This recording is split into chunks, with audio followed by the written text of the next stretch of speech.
Good morning and welcome to Breakfast Central. Very, very interesting morning. Maybe not the best of mornings for the Arsenal fans, but we promise to bring you a lot of love, light and cheer this morning on Breakfast Central to lift your mood. You're very welcome to the show. My name is Olive Emodi. And my name is Joe Hansen. I had to clear my throat first off. Do we have any Arsenal fan in the house? I'm not sure that we have any Arsenal fans. Any Arsenal fans? Anybody? Except for, is Udoka Arsenal? Yes, Udoka is, and I know he's in pain. You know, he's in severe pains this morning. You know, he was told yesterday to take a day off if possible. But I know if why he is Arsenal tries, making me sneeze? Yeah, Arsenal. But I know if he does take a day off, it's going to be a drastic situation for him. By the way. Anyway, good morning. Welcome to Breakfast Central. Congratulations to PSG. I mean, they've won different cups. They've won the UEFA Champions League. They won the Ligue 1. They also went ahead to win the Trophy des Champions, and then they also won Coupe. They've not won the Champions League yet. Yes, they've just moved to final. Yes. I mean, for many, they've won it already. But then again, they've gotten to the finals. Three cups in the kitty. Three cups in the kitty. One to go, which is the UEFA Champions League. But c'est très bien. Congratulations. And most importantly, we can say... hey! What is this French going on here? He's inspired. Yeah, I'm inspired. You know, I love it. And that's the player of the match, man. Hakimi, So, man. let's do a comparative analysis between this match and the one between Inter Milan and Barca. Which was the better match?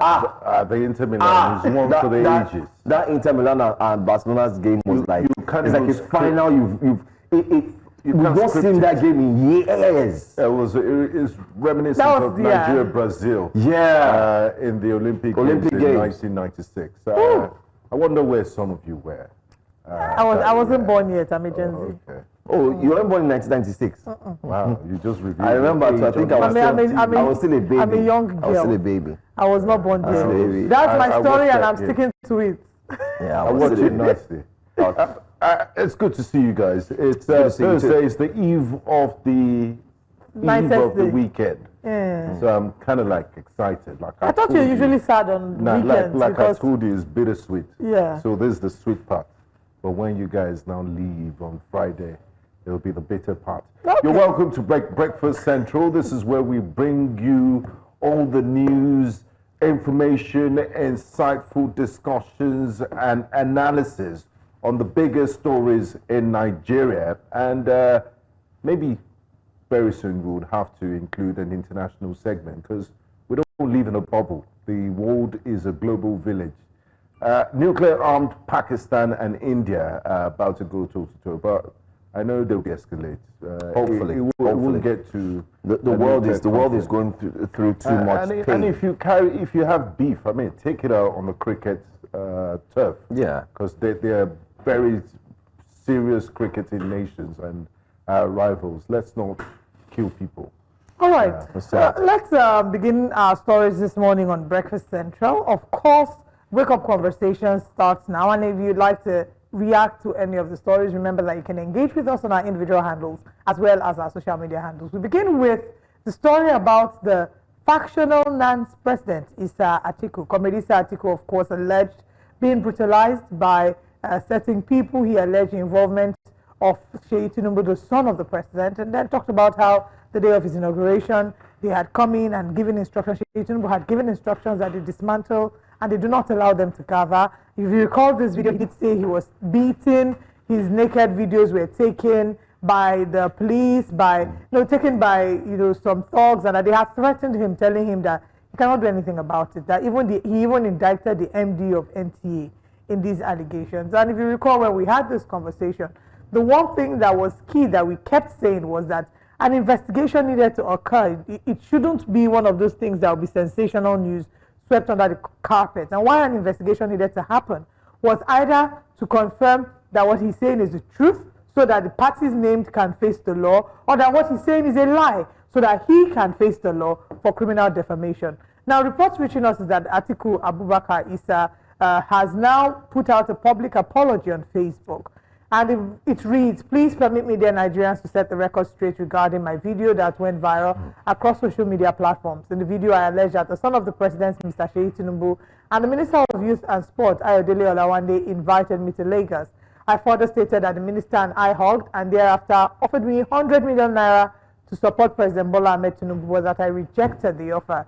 In the video, I also alleged that for what they considered my stubbornness to reject their 100 million naira, I was on the 15th of April 2025 abducted, stripped naked and thoroughly beaten up, and in connivance with the MD of NTA, I was taken to the station where an involuntary statement purportedly abdicating my position as NAN's president was obtained under duress. Now, if you read further on the apology, says, it has become imperative to note that the offer of 100 million naira, which was alleged that was made to me to support President Tinubu, was clearly untrue, as Ladoja Olushola, who desperate to get me out of my legitimate position as elected president of NANS, fed me lies and half-truths for the sole purpose of achieving his selfish agenda of taking over the reins of the student body through the back doors.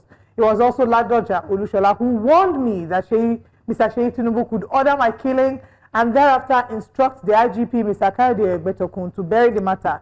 It also stated, among other things, that Seyi Tinubu led thugs to the venue of my inauguration. This was very untrue. I made these claims owing to the picture of Seyi Tinubu painted to me by Ladoja Olushola, who swore to me that Seyi was doing everything to ensure I am not alive to serve my tenure as NAN's president. In fact, I later found out that Mr. Seyi was nowhere near the venue. Comrade Atiku Isa Abubakar, right? I'm even confused at this point. Anyway, the summary of the story is it's a bit confusing for me. Because this video, the allegations were not made in a written statement, I think that to confirm the weight or authenticity of these allegations, it's imperative that Comrade Isa makes a video saying the exact things that were written in that document, right? I tried to look for him on Facebook. I don't know if I mean, maybe it's my network, I don't know what it is, but I couldn't confirm. If you make a strong allegation on Facebook, or a strong allegation, I mean, the first allegation was on video. Was on video. I think it's imperative that if you are countering that allegation, you should also make a video. Yes, because there's also some counter reports by Sahara reporters again about, you know, I saw, just to double check, I did see something about them saying he had been again whisked away by the DSS and detained. So there are many reports regarding this story, but one thing that we certainly know is that it's important that an apology, if this is a situation, is made by video. And an apology is not good enough, right? Yes. Whatever the case is, some people have to dance to the tune of the Lord. They have to face the Lord. Because how did he get those injuries in the first place? That's the big question. That's a good question. That's a good question. That's a good question.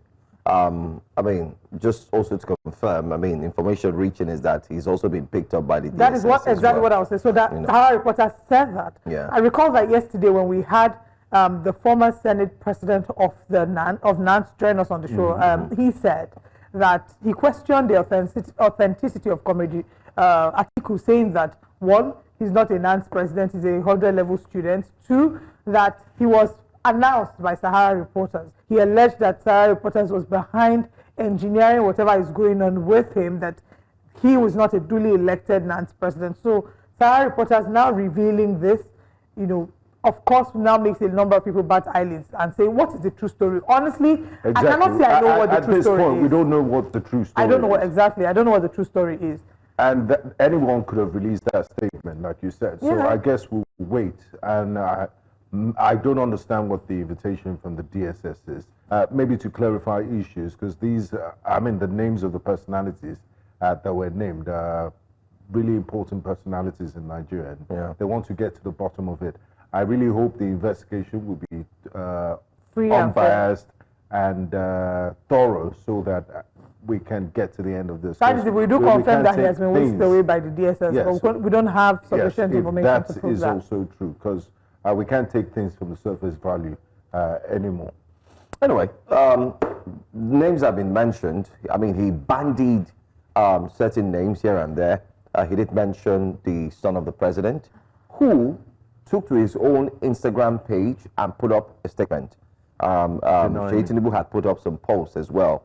Those posts were, in other words, it was simply saying, I mean, why would people just wake up in the morning and just talk bad about him? in other words, in that, just to sum it up. Now, if you notice in this statement that we just saw, is slowly driving the narrative to blame on the current president of NANS. Is now saying that Olushola said this. Olushola told me this. That's this thing did not really make sense. So that's the statement, because I don't understand. Olushola told me this. Ladoja told me what? It's neither here nor there, but I think in our normal way of balanced journalism, we've been able to take his story. We had the Senate, former Senate president come here, and let's just make it clear. We also reached out to Olushola immediately yesterday and invited him to be here this morning, but unfortunately, our calls were not returned. We wanted him to sit with us this morning and let's dissect what this issue is. And the plan was, while we have him, we'd also have the former Senate president come back, because unfortunately we ran out of time yesterday. He made some very strong statements that we hope he had made earlier in the start of the interview. He said he was the one who even paid for the flight of the factional leader to fly into Lagos, and everything was coming in as an imam. Exactly, and there were so one thing I do know is that whenever it comes to politics, hence why I kept hammering on the political aspect of this entire conversation.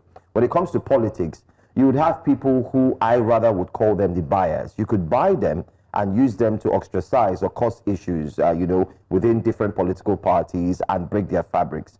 And we do not know where he stands now, because we're seeing a different statement today. Tomorrow we're going to see a different one. So the best thing is, like you guys have said, maybe we'll just wait.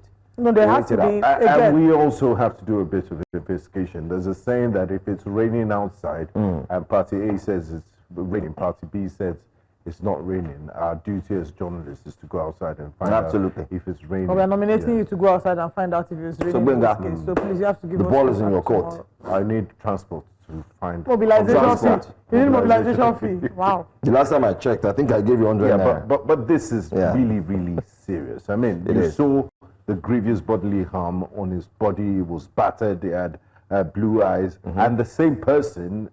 I mean, for a same person to do a complete 360. It's very suspicious. And I remember even the order of things in that letter is the letter does not. The letter did not. I mean, I don't understand this letter. The record straight. It looks a bit fishy. And in this era where people can post and fabricate things on social media with a simple Canva app, with a pinch of salt, in things like this, I'd rather see a video of him saying, this is what happened.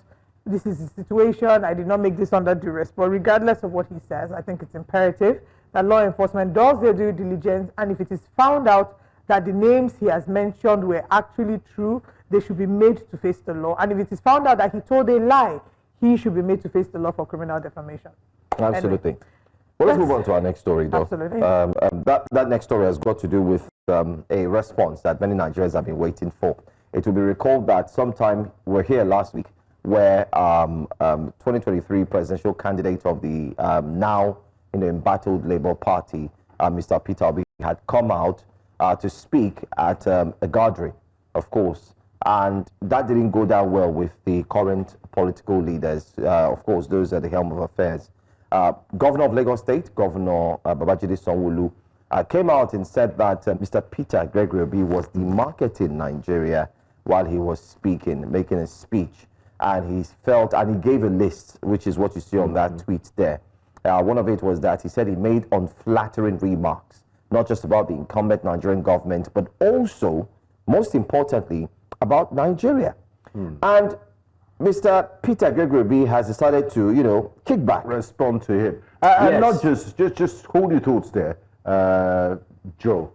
Not just Mr. Sanwo-Olu, it was a two-hit combo. Yeah. Because Mr. Bayo Ononuga was talking to the AFDB president, and then Mr. Peter Obi caught a stray bullet. No, there was another person. Caught a stray bullet. They were using him to... Yes. Another politician. Another politician. I think it was Opus Odima, not sure. No, Oji Zokalu. Oji Zokalu. Three-hit combo on one man. Made a video, and Oji Zokalu said demarketing Nigeria and so on. I don't know if it was a video, but I know it was a video. It was a video. I had that video. And what now happened was Mr. Peter Obi, while speaking at the the burial remembrance of an elder statesman, talk about the late Edwin Clark, he decided to ask salient questions. It's subliminal. Yes.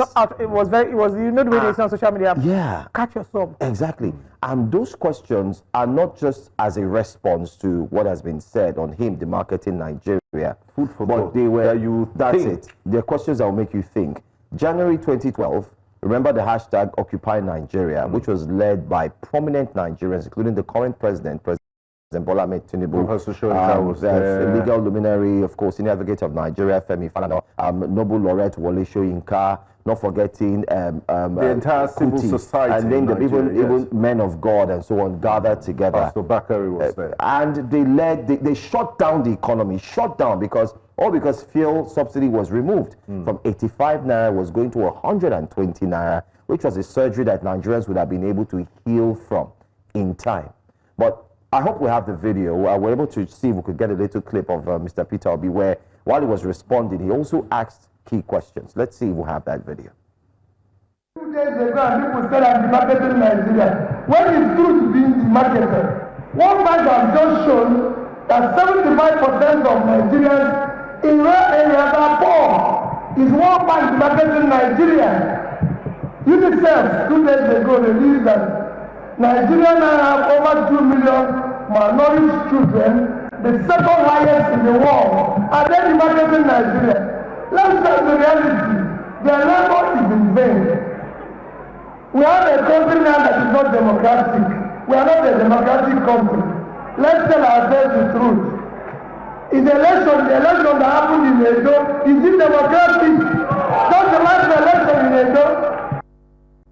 You can say he was firing on all cylinders, just like PSG dealt with Arsenal yesterday. No. Arsenal just collected tribute. Allow them to heal we now. just It's have not fair. to, find a way to razzmatazz and dazzle the whole thing. On behalf of all of us here, we apologize to Arsenal fans. Take heart. Yeah, but back to the situation. Yeah. He made some key points. I don't know what your take I mean, is. very valid points. He made very salient points about his World Bank demarketing Nigeria. So for every negative statistics that comes out, it doesn't mean you're demarketing. And I discussed this the first time this story came out. What your concern should be is, okay, we acknowledge we have these challenges and we're working towards resolving them. Rome wasn't built in a day, rather than being defensive all the time or attacking personalities. It's very childish, and that's not what Nigerians elected you for. Nigerians, you campaigned, you said, look, I need the mandate to fix this, not to give excuses. So Right. I 100% agree with Mr. Peter Obi there. Well, I mean, these are issue-based discussions. It's not attacking personalities. So it Look, reminds me numbers don't lie. of how, when it comes to legal cases, such as cases of defamation, where you say something that is untrue about someone, the first thing they would ask is, what is your defense? The defense of defamation is truth. If you can prove that what you're saying is the truth, then it really isn't defamation. So I think in this case, it's the same thing he says. He says, how can you say I'm demarketing in Nigeria if what I'm saying is the truth? He made reference to another story that we discussed yesterday on the news, where he said, not him, UNICEF gave reports saying that... in the World Bank, like he said too. Yeah, UNICEF gave reports that 2 million Nigerian children are malnourished, and that is the second highest in the world. So these numbers are not looking good, and these are external bodies who have come to do their own report and their own research and survey. Non-political. They're not political, they're not being manipulated or influenced to make a certain Did they reply UNICEF and World Bank? Did they reply them? I haven't confirmed that. I haven't confirmed I that. thought they would. UNICEF was a person. Okay, I thought they would reply them that they are on court and they are on serious body. I mean, So, sometimes they I'll be reply, writing even cops. with statistics, they reply. They say, what's the sample size? And that this organization, Transparency International, for example, has lost credibility. And Oh, it's yeah, I know that. Or they I know say it's Transparency. perception. It doesn't mean it's the actual incidence of corruption. There's At always the a end of the defense. day- I mean, if it's your job, you have to find a way to defend, the government. So let's be fair to them. I think that's They're just doing their also, job. it's important Is it a that, point? again, we realize what this is. It's an indictment on the state of our economy and how we cannot deny that Nigeria has not been in the best place. We can't, regardless of what the data, the numbers, and the statistics say, the reality of the average Nigerian isn't, it's not, commensurate to what is being told about how we're at a bend, we're taking a turn, right now things are looking better. When things actually start to look better for Nigerians, it's not something that will need any explanation for. People I'm telling you. It would be like a testimony. People would share about it. People would share their experiences. Reality check. I mean, in fairness, this administration later this month will clock 2 years. They were elected on a 4-year mandate. So we have another 2 years. Yeah, they have another 2 years. And let's imagine that the first 2 years was used exactly to stabilize. To stabilize and the argument would be that they to swallow those bitter pills. Yes, they needed to make some strong I decisions. guess the next 2 years would be to see how their policies come into fruition and the effect of those things they're if working after on. the first 4 years we don't see like a comeback, we don't see a positive feedback. The elections are a referendum Yeah, to indeed. see if you want them to come back, if you're impressed or not. That's the beauty of democracy.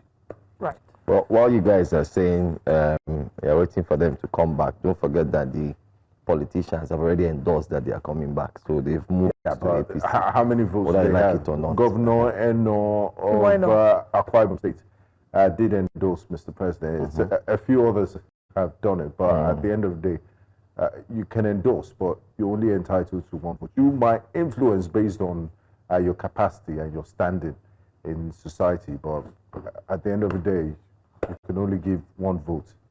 All right. Let's move to another story now. Right. I think it's a great story. Benga. Social media, Nigerian young people. Yes. The man the streets have tagged the voice of the voiceless. I'm talking about Vincent Ose, aka Very Dark Man, the man that puts 2 earrings in his nose, nose ring. It can't be earring if you're putting it on your nose, but you get what I'm saying. Yeah, we do. He's been released after 5 days in detention. The EFCC says there are cases of money laundering, and we'll see that. Let's listen to his video. He looks very happy to be out of the EFCC custody. They granted him administrative bail.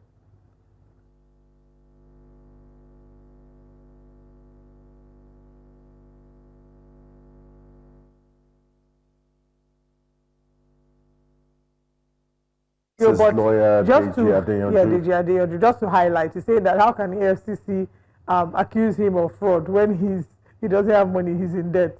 So basically saying you cannot tell someone that they are fraudulent when they don't have money to prove this fraud and that he's in debt. Money laundering when money exactly laundering. when you don't even have money in the first place. But I noticed Deji Adeyanju has a penchant for defending young Nigerians. He was a lawyer to the famous Scorpion King, Akwe. You'll be wondering if where he's been. Maybe Portable can't afford his brief. I think Portable is a He's on different another breed. level. There are some people that you can't tame. You can't tame the tameless. Wow. There's no way. Okay, But now the if we come back VDM is to- out. Will the protests continue? Because we've seen 2 days of protests. I don't know and, that they will. I don't know. I I, think so. I guess I I'm must not commend the Nigerian police and EFCC for their conduct in those protests. They didn't use they acted tear gas well. canisters to disperse the this is such a shame. protesters. This is such a shame that we've gotten to a point where if they don't do what is wrong, we are telling them, oh, thank you for not using tear gas canisters. Anyway, we have thank to you for not. give This is really sad. kudos where kudos is due. Right. I mean, of course, there has to be proper investigation.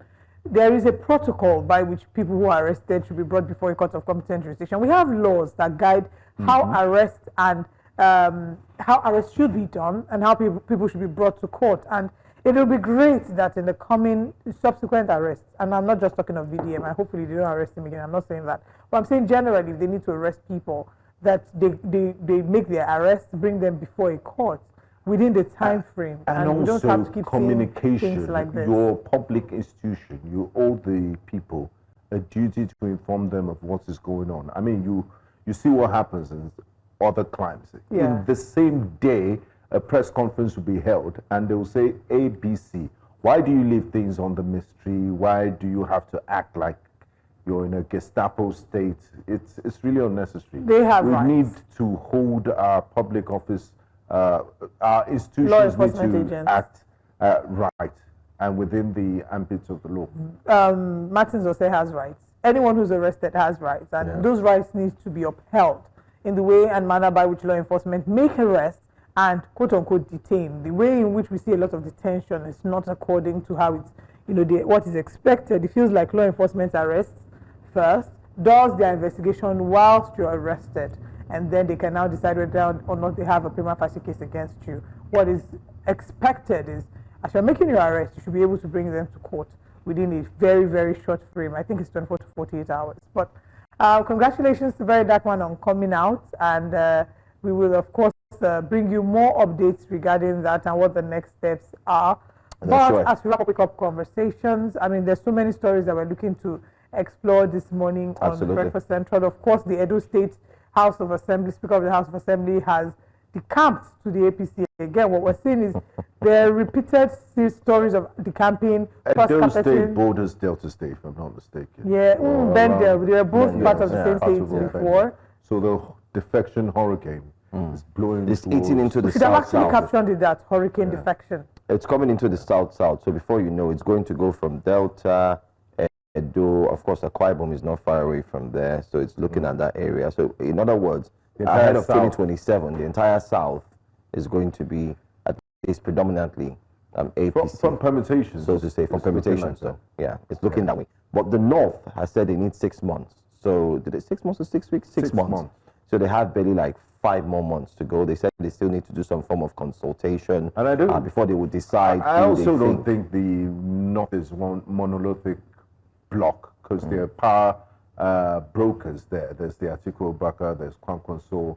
So I don't think any one individual or one group can make a decision for the entire northern part of Nigeria. There's north, central, northeast, and northwest. But we wait to see how this high-stake political drama plays out. And I'm sure by the time they clock 2 years, the politicking would go into full gear. I really wonder what will happen next year. I wonder what will happen for the rest of this year. We're already saying that we're hoping that the next 2 years we can see better implementation of governance, because the first 2 years was to make tough decisions, for example, removal of fuel subsidy, and just sort of lay the groundwork for the progress that we're looking forward to. Let's hope in the next 2 years we have street lights in Lagos. You have street light. This street light battle. You see, the problem with that hope is that it could be tarnished at any time. Or it can be renewed at any time.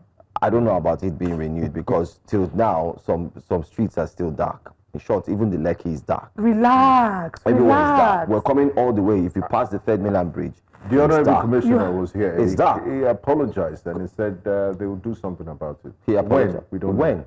So that's what we're going to say. And already, remember that some ministers are already, presenting their scorecard. On this scorecard issue, it's another thing we need to really talk about, because who sits to review the scorecard? Are they Nigerians? Do they form a conglomerate of Nigerians from different sector to sit and say, okay, fine, this is what we feel about the scorecard? They blow their trumpet, they tell you what they've done. It's left for you to use what they've said for you to make your own judgment out of it. Okay, and gentlemen, then going to sit down and score yourself. Move on from here. We will, a number of the things that we've talked about, we'll go into much deeper during the course of this morning's show. But now let's share with you what's happening this morning on Breakfast Central. This morning on Breakfast Central, Abure-led Labour Party faction suspends Governor Otti, Ireti Kingibe, and Wokocha.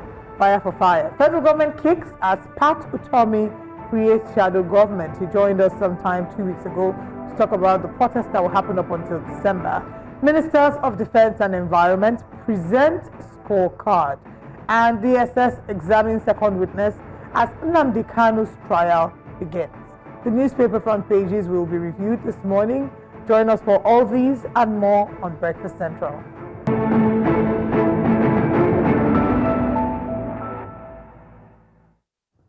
Nigeria's Ministers of Defense and Environment have presented their scorecard to citizens ahead of the May 29th second year anniversary celebration. Both ministers say much has been achieved in the last 2 years in fulfilling promises of the Renewed Hope agenda to citizens as expected from their ministries. Amadine Uyi brings us more in this report.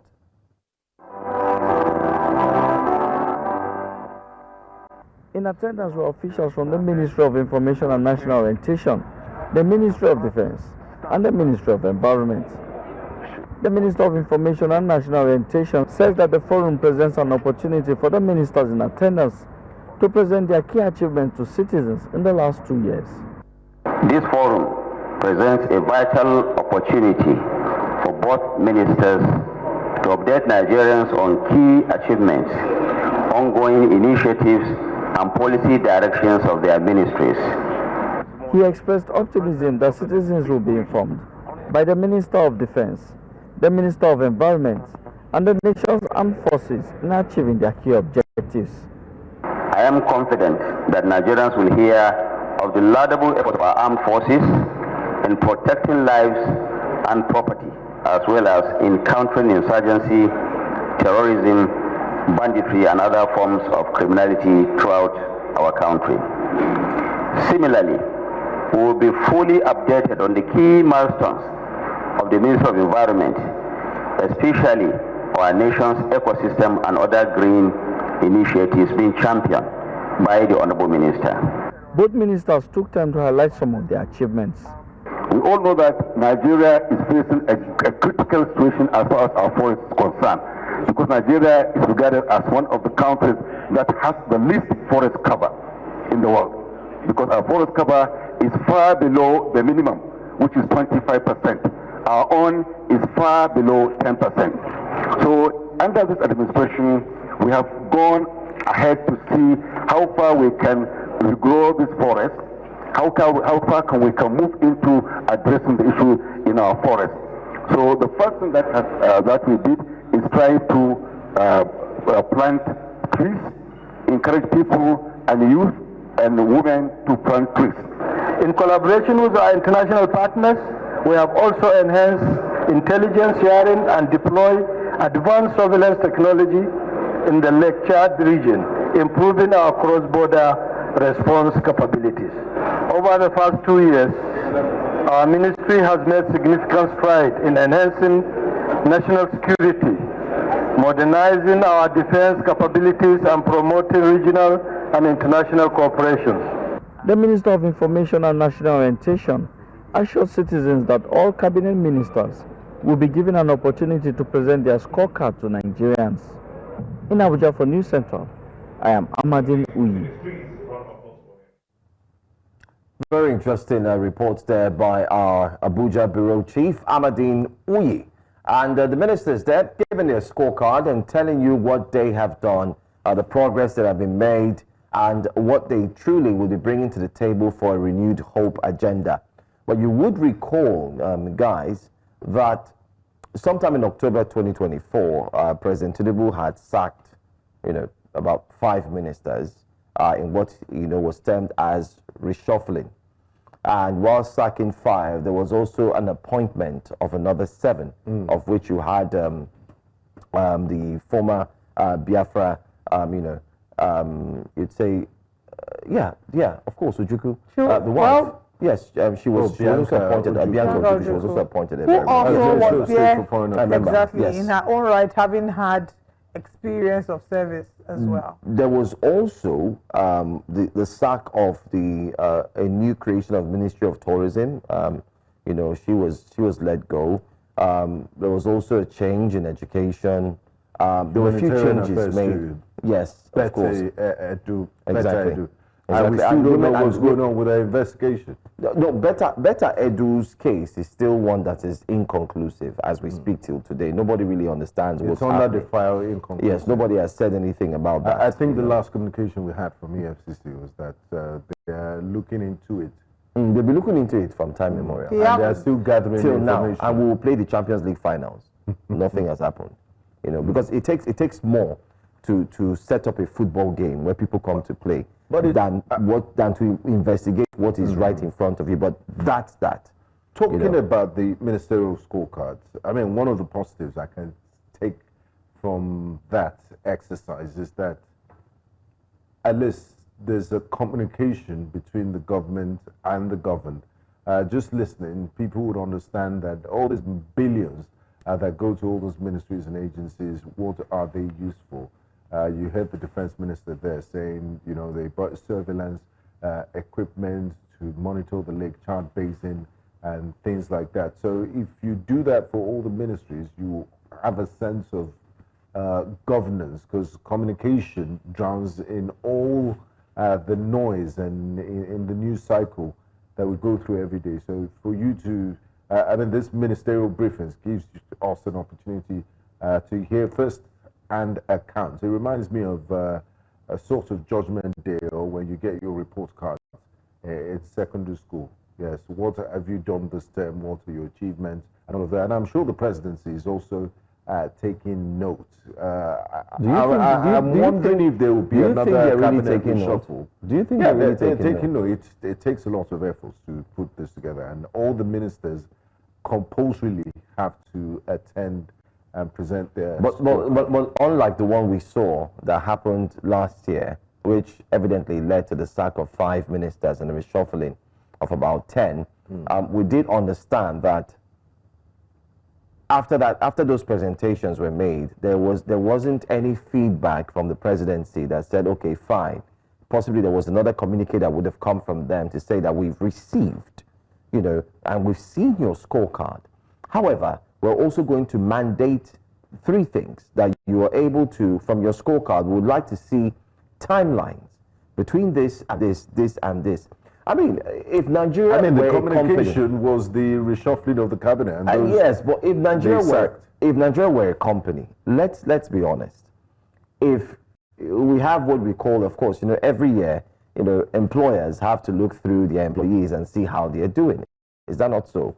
It's much more like also a scorecard. You evaluate, okay, what is this stuff? What is this stuff done for us? Let's see. And in between, you also have tasks that you put or lay bare before them and say, let's see what we're doing. I remember last year while we're talking about, you know, the ministerial nominees and reviewing of what they've done, we're able to single out just 2 or 3, if I'm right. We singled out Honorable David Umahi, of course, the Minister of Works. Minister of Works. We singled out Tunjojo. And interestingly, Minister Nyesom Wike. And Nyesom Wike, who also was working in Rivers or Abuja? No, he's working in Abuja. I mean, he's working in Abuja. Let's be factual. But let's do this within ourselves here. If we were to review our top 3 now, as we speak now, who are you going to say the top 3 are right now, this morning? Let me think about it. You want to think about it? I'll think about it. Minister of Power is definitely not in my top. No, top 3 that has done well. I'll tell you the ones that have not done well. So deduct. No, don't tell us the ones that have not done well. Pick the ones that you think have done well. Maybe you should start. Okay, if I'm going to set the tone on it, I think I'll still go with David Umahi, regardless of the, you know, the backlash, the challenges, especially what he did in Lagos, what he's doing with the Lagos Calabar. You know, I mean, the completion, half completion, and saying by next year. So it's a hands-on, and I must be. We must, like we say, we must celebrate when things are done properly. I like the fact that it's hands-on, and I think that's the only way Nigeria can move.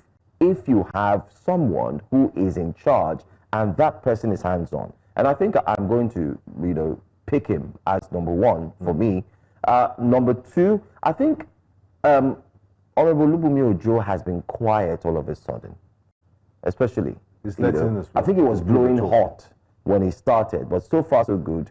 There's this, you know, seemingly quiet, you know, feel around, you know, the processes. He's working, no doubt. He's putting things in place and so on, but there seems to be quiet. Nigerians like show working and they like action. They like to see results immediately. So I don't know if I'm going to pick him again, if I'm to do a review, but of course, the Minister of Works, David Umahi, is there. That's one. About Minister of Aviation. I was about to mention, yes, Festus Keyamo. I think that he was a surprise because I remember when ministers were announced on this set, people called in and expressed their lack of confidence. A number of people said they were not very confident that Festus Keyamo was going to be able to deliver. And he's been able to impress.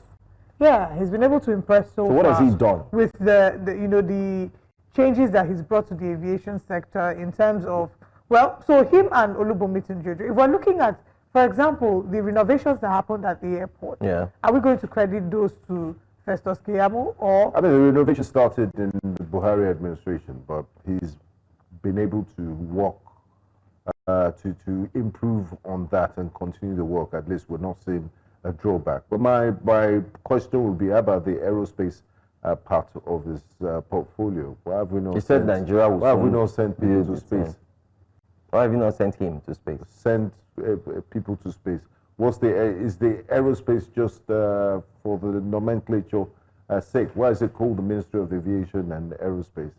Well, when are we sending satellite to space? Why must we depend on Elon Musk? What happened to the students in university studying computer science? Are you asking us all these questions? Computer science. No, this is what you call, if you've not had breakfast, it's called food for thought. Just be eating it. But anyway, it'd be interesting to have. We actually should dedicate before the 29th scorecard day where we. You guys have not mentioned anybody. I already said. I think.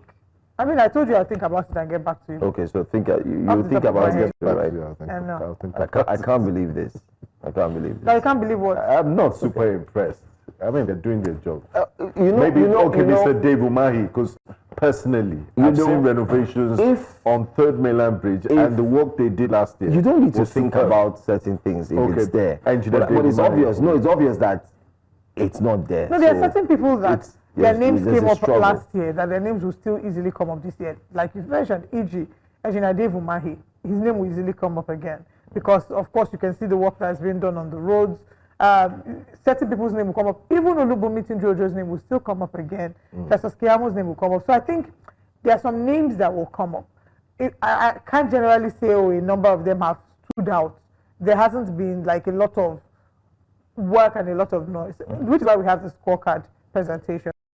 So they will come and defend the work and let us know what it is they have done. But let's move on to other stories. In a rather surprising twist of events, one of Nigeria's leading opposition parties, the Labour Party, has suspended indefinitely key members of its party over allegations of anti-party activities. Top on the list of those suspended were Governor Otti, Senators Darlington Umokocha and Ireti Kingibe, and several other key members of the party. Party leadership claims that Otti and others engage in actions that undermine the party's unity and objectives. The party leadership claims that Otti and others engage in actions that undermine the party's unity and objectives. We shall be taking a look at this development as we seek to find out what this new drama means for the Labour Party. Join us this morning for this discussion is political analyst Charles Sideho.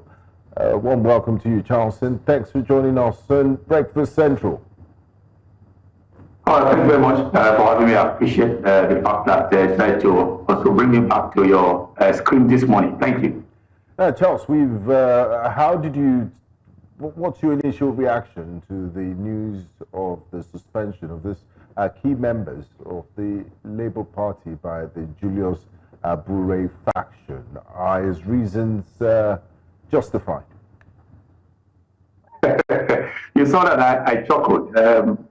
There's what the Yorubas will call awada keri, which is saying it's a comedy show.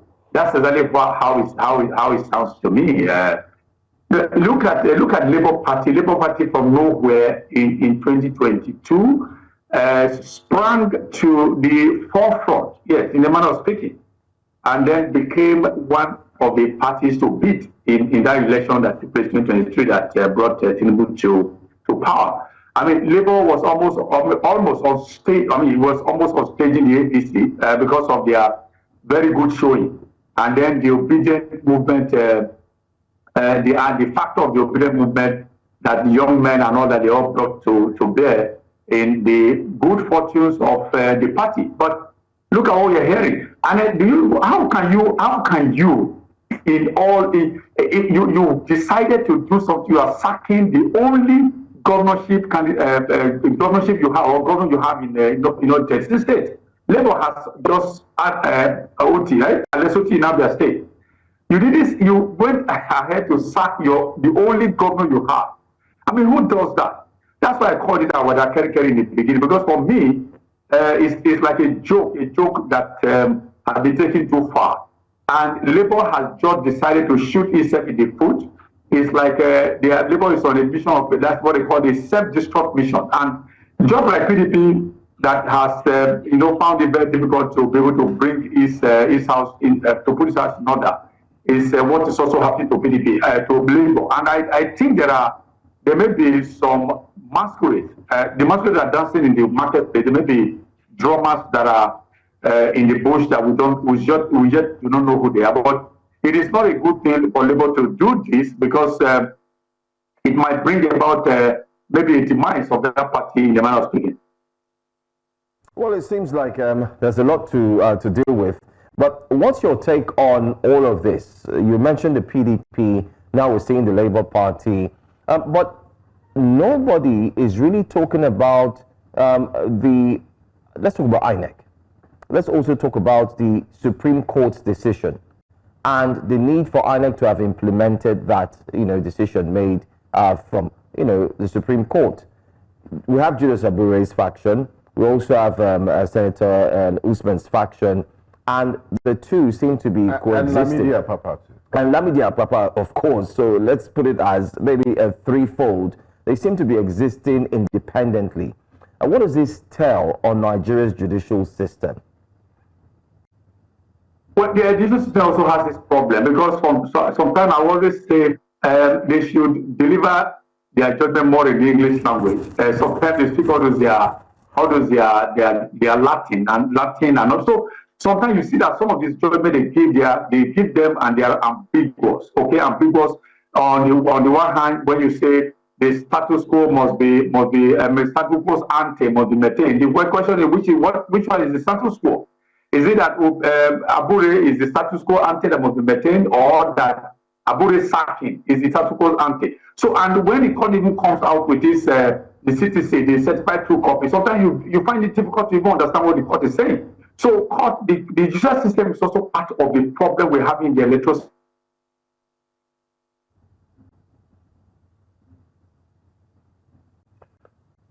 Hello, Mr. Edoho, are you there? Okay, it's always good to have. Okay. The Abure their proper passion, you have all this manner of passion you have. It's not going to be helping to build the party. I thought when they said that Leonard Usman should be the one to help them review the party, I was happy because of the track record of that when she was a minister. But soon after that, they now came over to say this. Abure just came. Abure is somebody I know personally. I don't know what he intends to gain from helping to drown this party. I don't know because you were a national chairman of the party, and the party did so well in the general election. But what I thought they should ought to have done was to see how they could build that party for future contestation of election. But they all allow all these charlatans and all people who were like bulls planting the party to just do the party in. For me, the judicial is part of the problem. And then Abure, I wouldn't know whether Abure is also one of the most that have been planted the party to destroy the party. I wouldn't know. So, but I'm sure in the days to come, all this facts will come to the fore. At what point, the things change? When did Abure start? Where did he make that turn? Where did he make that mistake? You reckon how the party did very well in 2023. So, at what point did Abure make that turn or that change that has led the party down this downward trajectory? It would seem. Okay, the point is, number one mistake that they made, Abure and his party made, was that if you are able to benefit copiously from a movement that was generic, a movement that was organic, I'm talking about the obedient movement, they were not able to harmonize, to bring these people onto the party platform. There were two. Okay, you had Labour Party, you had obedient movement, and each of them were driving on parallel lines. So the number one thing Abure have done was to say, okay, let's open a party register and see how they could just transition these people from obedient movement to party Labour member. But they didn't do that. They allowed those people to just remain obedient. And when they lost the party, because those people, they had no say, they had no say in that party, they just allowed them to go, which of course it was a wrong decision or a wrong move by that party. Number two, when Abure won, when they won Abia State, Abure rather than see the party as or continue to see the party as a national party, then he began to fight some of this, the Southeast, Abia and the Otti. They are trying to make the party a regional thing, an Igbo party. And then he started fighting enemies that he thought he had. So if you had crisis in party, what you need to do is to set up, committees of elder statesmen within party, people you know that have the interest of the party at heart. But you are not going to just, everybody was just going, everybody was just moving, everybody was just pursuing their interest. That was why people like Ababa found a window, and then he cashed on it, and then he started doing what the list can do to someone's life. So for me, Abure is one of the problem, and then the judicial system that often come out with ambiguous pronouncement. They are also part of the problem that we have in the bureau to all these the political parties and towards elections. Okay, and thank you for highlighting the ways in which you think that Abure could have done things differently. Now we're seeing that the Senator Nadi-led, Usman-led committee of the Labour Party is, they're setting up a committee to investigate him. How do you think things will turn out? They've given him 48 hours, according to the report we're seeing here, 48 hours to, apologize. We're seeing here that, let's talk about the committee that has been set up first. Do you think that is going to bring forward any tangible change that would impact the Labour Party positively? I doubt that, and sadly so, I doubt that. Because Abure himself has been accused of double standard. If there are people who are even saying that Abure is feasting from two sides, or even more, or multiple sides. Abure may be feasting, but according to them, this is an allegation. I'm hearing that Abure may be feasting from clandestinely feasting from the APC. It's also clandestinely feasting from other sources that we are yet to determine. So someone who they feel that has no overriding interest in his party, that is the party that is leading. Then how do you expect such a person to bring about a reconciliation that is going to be putting the party back on its track again now that they have been derailed? So for me, I think what should be done to that party is what to do when you are working with your laptop, and then sometimes the laptop may be lagging, and then there are two ways: either to allow it to finish lagging, or you shut down and then you restart, you reboot. Maybe Labour needs to reboot, and then when they reboot, they bring in people who they think have the party's interest at heart, and then start driving on how to make the party become a national party yet again. All right.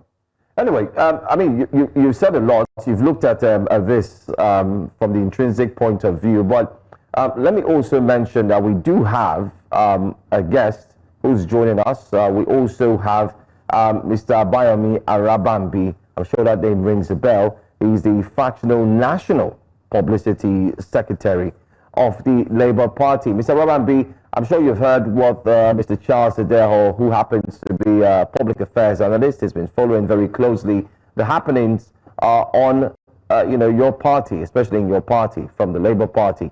You were also live on the station yesterday talking tough about the sanctions that have come from the different quarters of the same party. Can you shed more light on this entire scenario where you have one faction, trying to suspend another faction, and another faction is also trying to suspend members of the same political party?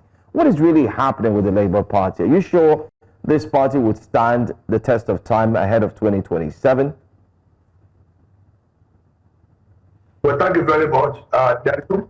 There is no faction in Labour Party. I heard that gentleman say Supreme Court is not ambiguous, they were not straightforward. Yeah, they were. Because even in PDP, Udi Ayahu took Udi to court. He lost. Ayahu lost. He took it that Ayahu filed an appeal. He lost. But Supreme Court dismisses the other two judgments that ab initio they were not supposed to, somersaulted into the internal of the political party. You see, they are only trying to make the party to be stronger. And that's why they say it is not justiciable. But let me tell you, what is happening in the Labour Party is beyond what most of you are saying. It's actually as a result of people who rigged us out of 2023 election. And the two people responsible for this rigging of labor is Peter Obi and Otti. And I'm going to set the record straight because now, you know, we are now at the crescendo where far out to be laid back to Nigerians.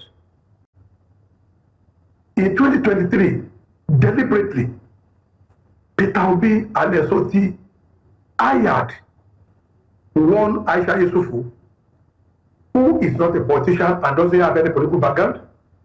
They hired Pastor Itwa Igbadalo to manage for account of the party. And we are still going to EFCC. You see, we are going to expose them now so that Nigerians will know exactly what is the problem in Labour Party. These are the people that ab initio did not upload over 54,000 polling unit agents out of the 199 of Labour Party. They were the one in custody of the several billions of naira that came into Labour. So we lost 54,000 polling units. That means we have scored 0 in 54,000 polling units against Tinubu and Atiku. So when they went to court, they wanted to shift the blame. They were now shouting on the judiciary. They were calling INEC all manner of names. They were exposing the photograph of the Chief Justice of Nigeria and other judges of the Supreme Court.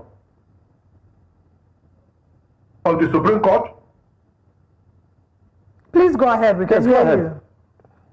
Yes, and other judges of the Supreme Court, just for them to cover up, you know, what they were doing. Now, in the build up to that, we told them that look, we cannot continue to lie to Nigerians. Let us rebuild our house against 2027. And what did they do? They started donating money.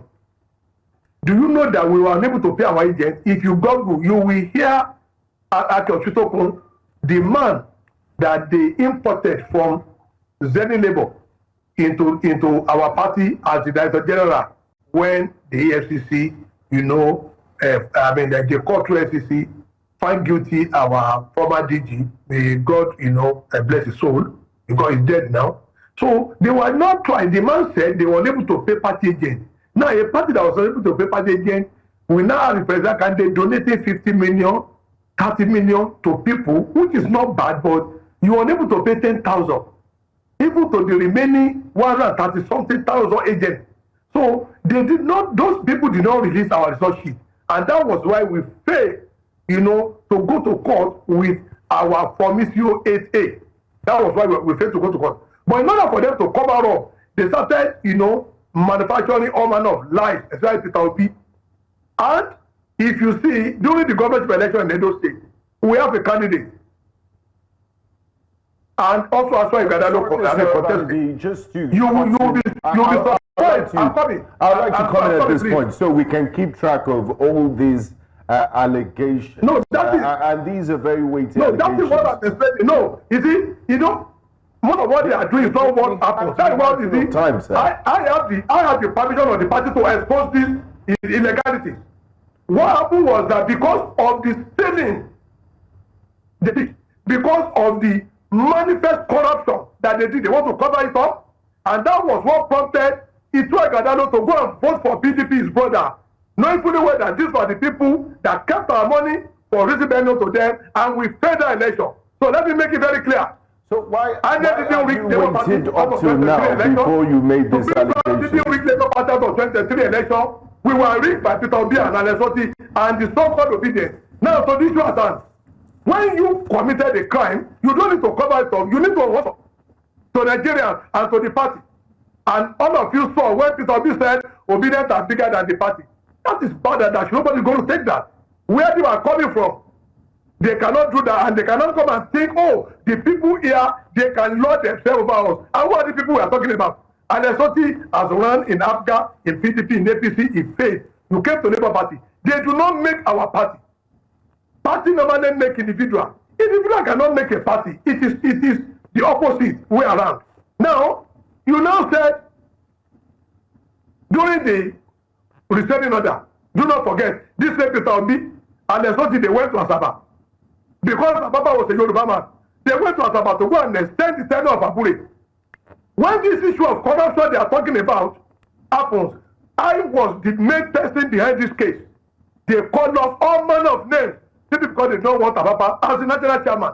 I kept wondering, when did they, when did they suddenly realize that Abure was a criminal? Simply because Oluchi, an Igbo woman, now wrote a petition. That was when all of them woke up, including NLC, including Joajero, including Governor Sanwo-Olu, and they now want to swap on the party. When we started this matter, they went to the secretariat, they used every available means, money that they have, to make sure we were suppressed, and that is not going to happen. We will not allow any race or individual to undermine order. We will rather go back to the starting point.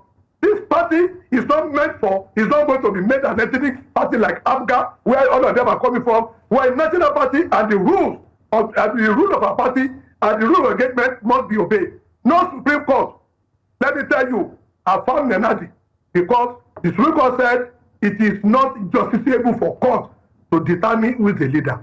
Go back to your constitution.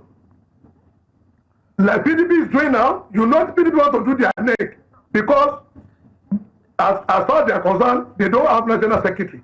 They now wanted the neck to sit down and appoint or elect whosoever they decide. But this is what they don't want us. All right, Mr. Ebambi, we have to come in at this point. You've made a lot of claims, a lot of statements. Let's have Mr. Adeho respond to what you've said. Okay, well, I've listened to the gentleman. Good morning to you. But for me, I think what I've seen, I've been a political commentator for how many years now. I told them, even the Apure he talked about, I used to be one of those people behind the scene who were doing media stuff for Abure. Media. So it's somebody I know very personally. But I'm saying the problem with Labour is that you have too many activists within that party, and activism does not win elections for anybody. I must say this very clearly. Activism does not win elections for anybody, because you have to shield your sword. Sometimes you have to even compromise. Sometimes you have to even let go of certain things in order for party supremacy to be in the fore. But what you find is that you find within the Labour Party, most of these people, for some of them, they are all activists. And activism, as I said earlier, is not going to win anybody any election. What they need to do, as I said, the Labour Party, I can look at it now. I look at it as a computer that is hanging. If I want to speak the local balance, they need to either reboot that party. They need to reboot it and start from scratch.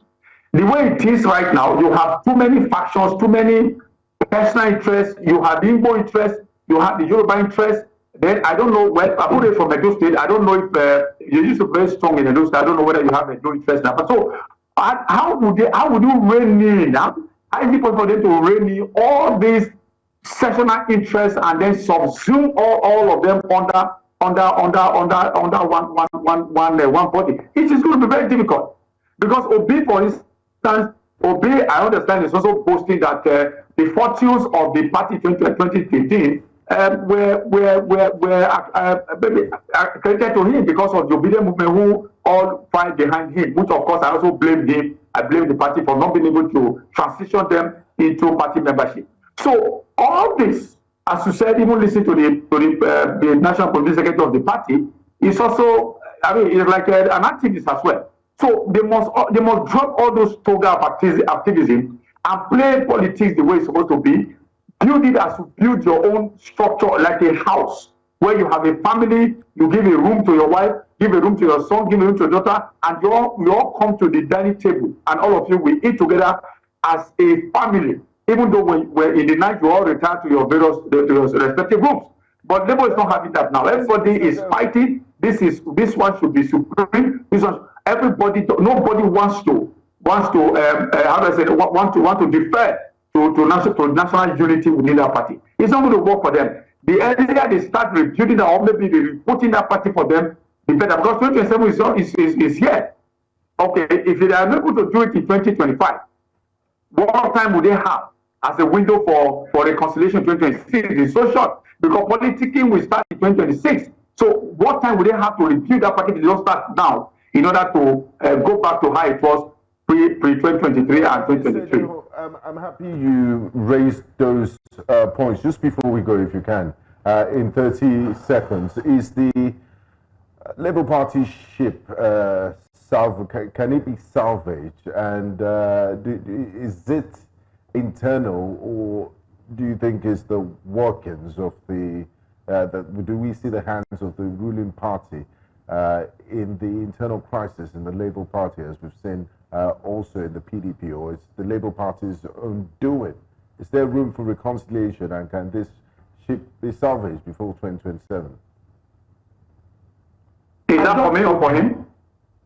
For the both of you, I'll quickly ask both of you. Mr. Deho first, before Mr. Rambi. Well, there's a yes, there's a no. Okay? The yes is that there's no party that cannot be reviewed. Everything there are ingredients that you find to cook a soup, very delicious soup. Let's look at Labour Party as soup in that manner. They can look for ingredients. The ingredients, number one, is that they will have to. I think Labour should forget about 2027. They can review for the future, because it's too short a time for them to start, gunning for 2027. It's too short, because, as I said, there are different interests that they cannot. You see, there's what they call the centrifugal forces that are pulling them from the center. So, how will they be able to muster that and bring everybody under one umbrella to say they want to drive Labour's interest? It's going to be very difficult between 2027. Okay. Now, the PDP, after they lost election in 2015, the party soul was destroyed. The man was speaking. You had the Shikafi and I forgot the other name, Bunu Sherif or something. I can't remember, that tore the soul of the party apart. But people like Pilot Shea, people like Wiki and all that, they came together to say, no, we must rescue this party. And then they began to put building blocks one by one, and they reviewed that party. You saw what they did in 2020, 2023. Okay. And that was the party that was almost drowning, or even called drowning in 2020, 2020, no, that's 2015. The man speaking. So Labour has to also borrow a leaf from the experience of PDP, and they were able to review that party between them and now. We need to wrap up the conversation at this point, because we need, Mr. Deho, can you hear me? Unfortunately, I have to interject at this point, because we need Mr. Abambi to also speak. We have 30 seconds with him, as quickly as you can. Please share your thoughts on the Labour Party and the ability of the party to survive the infraction going on within the party. Well, thank you very much. We are going to survive, this onslaught from all of these people who call themselves a redeemer. I need to make a point. Oh, unfortunately, couldn't make that point. Hopefully, we can have him come again on a different day to complete this conversation, because it's not quite done, the drama within the Labour Party. But thank you, gentlemen, for joining us on Breakfast Central this morning. Let's now share what's coming up next on Breakfast Central. Well, once in a while, we do hear of respected figures like Professor Partitomi challenge the status quo so boldly, but this is a different kettle of fish. There is a launch of a shadow government, an initiative that has sent shockwaves through the corridors of power, triggering a fierce reaction from the federal government. Political activist Professor Partitomi has inaugurated a shadow government composed of members from various opposition parties. The Big Tent Coalition shadow government, as it's referred to, was launched virtually on Monday evening and is expected to function as a credible political opposition force. However, the Minister of Information and National Orientation, Mohammed Idris, has referred to this initiative as an aberration in a federal system of government. Join us this morning to unpack this further, what the intention of the shadow government is. We're now joined by a professor of political economics and management expert, Professor Partitomi. A warm welcome to you, Professor Utomi, and thanks for joining us on Breakfast Central this morning. It's a great pleasure to join you. We'd like to begin with, I believe the natural question to ask is, what specific goals you hope to achieve with the launch of this shadow government, and how would it operate in practical terms? And also, why do you think the federal government has reacted so strongly? Is it a matter of semantics? Is it the name shadow government they're scared of? Well, I'm glad they reacted sharply. It shows that they know that they're not doing anything to serve the Nigerian people, and that's something that will move the people towards a different perspective is showing up. The last time that I was with you, I spoke very broadly about my critique of the Nigerian elite. What I think happened was that with the spate of defections of do-nothing politicians towards one party, the impression they thought they had achieved was a one-party state, and they can then go ahead and ride roughshod over the Nigerian people. And then suddenly they woke up and found that there is a very well-organized opposition, civil society coalition that is able to respond effectively to the citizenship call and hold government accountable and show alternatives. And this, for them, I think was a shocker. And so they reacted in panic to it. But what you must know is that this is happening with the full force of democratic tradition. A statement like, oh, it is not part of presidential system shows a lack of understanding of what democracy is, a failure to read properly in 1979 Constitution as amended in 99, which basically gives us the freedom of association, which gives us the duty to hold government accountable as citizens, and you as media. All those provisions are the things that have been drawn on for this shadow team to be in place. I'd like particularly to make a point of something that I've spoken frequently about. In 1985, there was a conference in Nairobi, Kenya, that was sponsored by the Aga Khan Foundation, which called for a tripartite approach to government in Africa that will bring about development that is faster and more sustainable. That conference was led from Nigeria by 3 people. One leading the government delegation, AAA, Alhaji Abubakar Alhaji, who was then Federal Permanent Secretary in Finance. From the private sector, the then Chief Executive of one of the biggest conglomerates of that time, Chief N.S. Shunekon, led the private sector group, and one Dr. Jack led the civil society group, a group that was then referred to as private development agencies. One of the big outcomes of the Nairobi conference was the founding of what was called the Enabling Environment Forum. The Enabling Environment Forum was the forerunner of the Nigerian Economic Summit Group. Unfortunately, we've not lived that promise of a tripartite approach to government. What has happened to governing? What has happened is that a group of people grab the state, capture the state, and literally, talk in boss subordinate ways to private sector and completely ignore civil society. You can see the mess. That's why Nigeria is not going anywhere.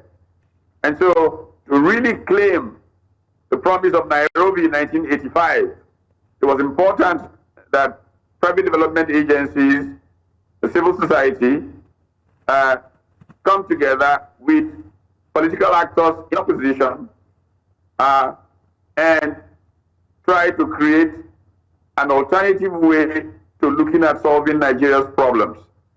And that includes monitoring government, challenging performance that is unacceptable, offering alternatives. When somebody said to me, but if you offer alternatives, they will take your ideas and run. And we said, no, that's our country. It belongs to all of us. If the government can take our ideas and run with it, as they snatch other things, we will be very happy. In fact, I've said that I'm willing to meet with them every month or so to compare notes and show them the way where they don't know what they are doing. All right. Because it's our country. Doesn't matter. It's our country. It belongs to all of us. All right. You, of course, are putting together this shadow government because, I mean, part of the reasons we're seeing, of course, is that there isn't or there might not be a credible opposition and you're trying to mimic the current structure. Who are a part of this shadow government? I mean, you've mentioned that they are credible members of society. Do we have any names? Do they belong to any of the existing political parties? They belong to many political parties. In fact, most of the opposition parties are represented from SDP to the APC to the 3 or 4 other political parties. 1 or 2 are still to submit members. I mean, I was talking to Nasir El-Rufai yesterday night. He's supposed to turn in 2 names from that side. You know, we have grouped them. Those kinds of organizations have submitted members. We've even drawn 2 or 3 people from the diaspora. One of the shadow cabinet members is a well-established, successful infrastructure entrepreneur in Florida from Ondo State. His name is Charles Gilbert. And so he will work along with people like Architect Peter Agada on infrastructure. We have at least 4 diasporans that are in this team. In addition to Charles Gilbert, there is Philip Njousi, who's also an architect from the Maryland area, and there is Oluchimi Akibo, who you know, is on the culture side. And locally in Nigeria, we have Dr. Umar Ado. Dr. Ado is specifically going to be responsible for electoral reforms and INEC monitoring in the team. As you know, from the list that I spoke to at the inauguration, Dele Farutimi is going to have responsibility as good governance dealing with the ombudsman kinds of issues in making government work. Then, of course, we have people like Aisha Yusufu, who are on this, Ibrahim Abdul Karim, of course, Charles Odibo is our shadow information person, and so on and so forth. All right. I mean, it seems that a lot of persons have already keyed in to this shadow government. Oh, yes. Oh, by the way, the Nigerian Labour Congress is fully represented. Professor Auzie, former Vice Chancellor, is an NLC representative, will be the shadow person for education. You know. Okay, I mean, just as we know, many have also said that shadow government is basically more like a cryptocracy, and the current federal government, I mean, are not set to allow that to happen. What are you going to do in the instance they don't have any right to allow anything to happen. This is freedom of association by citizens.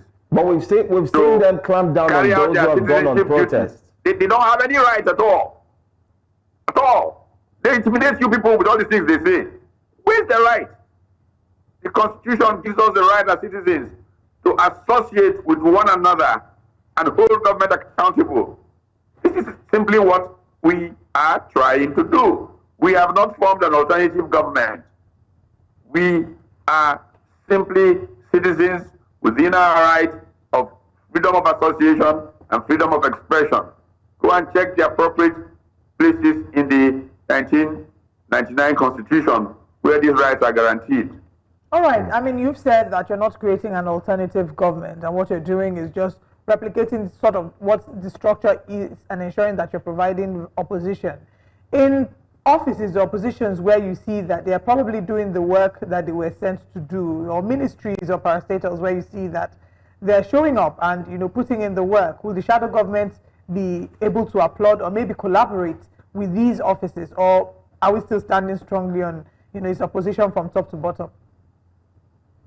First of all, we have the Freedom of Information Act, which will enable us access information from every ministry of government. We have analysis capacity. If you look at the group that we have put together as our policy delivery unit, it's probably better than any policy delivery unit on the continent of Africa, including the one in the government of Nigeria today. The quality of the young men in it is such that they can analyze all policies of government in a manner that we can make available to Nigerian people to compare what government says is doing with what could be done. That's the role that we're trying to play. And it's a citizen's right. It's a duty, actually. Okay, Prof, is this initiative a precursor to a broader political ambition, possibly the formation of a party as we inch towards 2027? Because there's no electoral mandate. You know, one of the problems that I have with the way the media reports in Nigeria is that it has fallen into this weakness of following politicians in this obsession with elections without service to the people. After this election finishes, the next thing is the next election. Or they're positioning for 2027, they're positioning for 2031, and they've not governed. But it's a legitimate question, Prof, because we know how politicians often try to hijack initiatives, and you know the popularity you might garner for this might be used by some politicians because you're accepting, like you said, freedom of association. You might have politicians that have their ambitions, and then they will hijack this initiative to push on their own personal agenda. That's why I asked the question. You know, the concept of checks and balances, of which the media is a very critical part of the arrangement, is to recognize the kind of bad behavior that politicians can be of and to check them by the way you report. If you report in a way that prevents them from doing what you're saying that they could try to do, then they will not be able to. We must centralize the Nigerian people, the ordinary person, in this process. Because what has happened in Nigeria is because we allow politicians to get away with this talk about election after election after election. Ordinary people just feel lost. Their interests, their desires are just excuses rather than the purpose of government. We must return government to purpose, and purpose of serving the people, the vulnerable, the weak, the poor, creating opportunity. I mean, just look how Nigeria has managed to slide terribly down the pool of progress. I mean, I think I said last time I was with you, just think for a second what Dr. Akinwumi Additional said, that today's Nigerian is living way below the quality of life of the Nigerian of 1960. How tragic can that be for a people?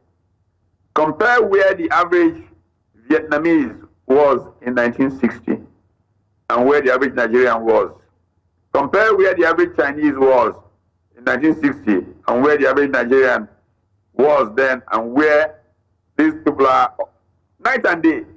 The only difference, the thing that has made our life misery, is because we have a failed group of politicians who continue to talk about elections and do not deliver on anything. And the media lets them get away with it by continually running around the old politicians. Tell them they're talking nonsense. Tell them, let's see what you have performed. Not talking about the next election. I'm talking about these politicians. That government exists, not for elections, but for service to the people. The Minister of Information has come out to say what you're proposing is an aberration. Are you anticipating any legal action and pushback from the federal government, and are you willing to go all the way? What kind of legal action? On what? For what? About what? That a group of citizens have gotten together and say that they will look at how government is behaving and make comments about it. How can anybody have action on that?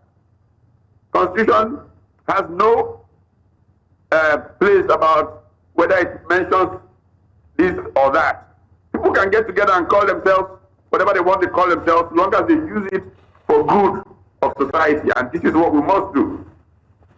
All right, Professor. I mean, part of the things that a shadow government will do is to also criticize policies and actions, and at the same time, go ahead to It's not supposed to be a problem to criticize policies and actions. That's your duty as a citizen. That's your right. If you don't do it, then you are negligent and you are complicit in the failure of Nigeria. As a journalist, as a citizen, everybody has a moral obligation to participate in the democratic process. So if a group of citizens organize themselves to do that, they should be celebrated, not government speaking up.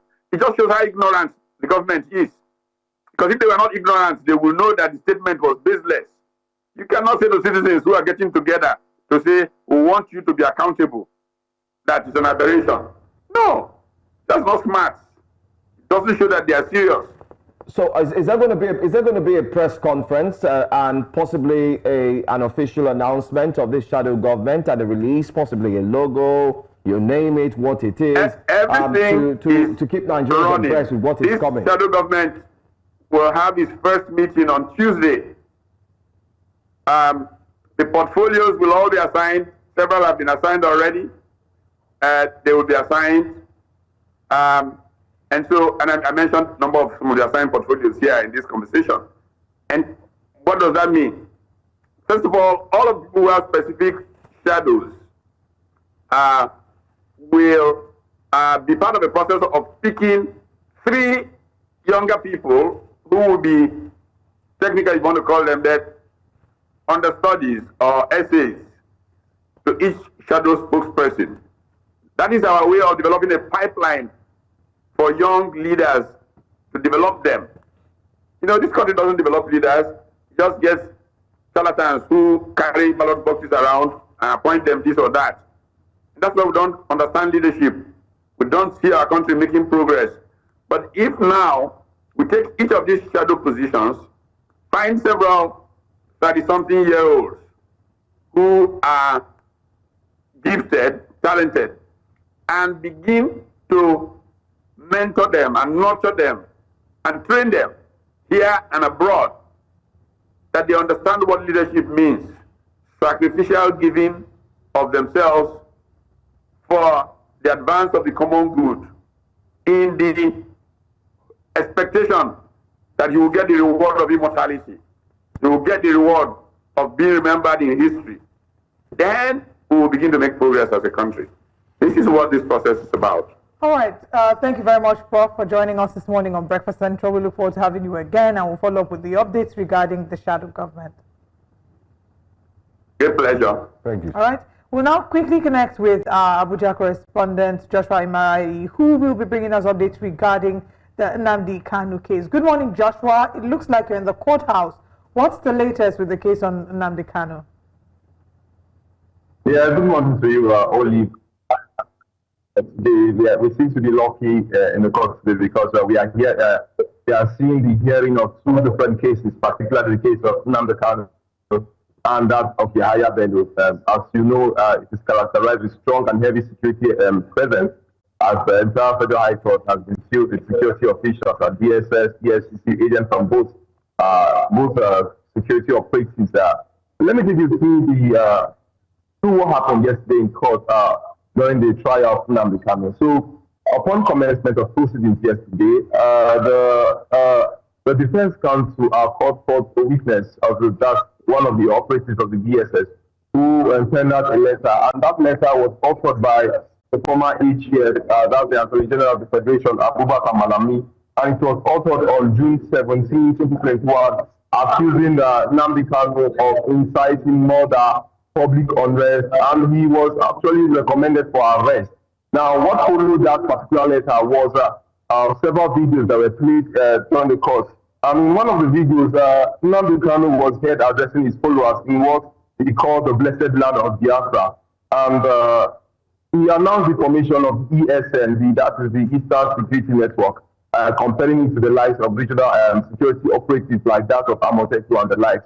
And he was saying that in that on subsequent videos also, he issued some directives that the people of Biafra, whom he called people of Biafra to take arms and defend themselves against what we call invasion of their land by some herders from certain parts of the country. So many videos were played in court, like the saying that the internet never forgets. Some of the broadcasts we did earlier was played to him in the court. You could see the face of Nnamdi Kanu unperturbed, undisturbed while those videos were played. Well, we are just hoping that his defense, as his legal team, find a way to wriggle him out of these charges of terrorism. All right. Thank you for giving us a summary of what's been happening so far. We also hear that there were witnesses that were taken yesterday. Do you have updates on that, and we can walk us through that real quick? The only witness that was brought forward was the security operative of the DSS, and he has been protected to testify under a screen and mask possibly. But there is something that the judge does before the commencement of the case. The defense and prosecuting counsel has to see the face of the person testifying before the person is being covered behind the screen, and that is the person of CW2 alias BDB. They happen to give them this name to protect their image and identity, considering the nature of this case, saying it involves terrorism charges and the like. So he was the only one that testified yesterday, and upon his testimony, they heard several. So we heard of how they presented several videos where Nnamdi Kanu was alleged to have ordered a southeast knockdown in memory of Fordham Biafra, and even went ahead to urge Biafra, people of Biafra, to grab up arms to defend themselves from security operatives. And they also presented videos saying that those videos actually necessitated some attacks on some public facility, correctional facility, police station, and public infrastructure and the likes. They found a way to tie the entire testimony to some of the happenings during the EdSARS protest, where there was a video that was presented in court where Nnamdi was saying that they should go into Lagos, burn some properties and the like. So those are many more where it means that the second witness testified in court against Nnamdi Kanu. All right. Before you go, I just want to ask, there were reports that someone was making a video of the entire court proceedings, and that also caused some form of rancor and so on. Can you shed more light on that? Yes, that is the person of the sister-in-law of Nnamdi Kanu, Favour Kanu. She was alleged to have been recording a video in court. That is on Tuesday, and she was called before the front of the court, where Justice James Omotosho reminded her. And you should know that that particular phone that was used to record that video was seized earlier. Upon subsequent discovery, it was discovered that she circulated that particular video on social media platforms. And you know that is contempt of the court. You can't record the judge while going on with the proceedings of the court. So she was reprimanded at that particular phone seized. And subsequently, the court was saying that it was due to charge her with contempt. But it had to take the intervention of Kanu representatives and Nnamdi Kanu himself, who pled on her behalf that the judge should temper justice with mercy.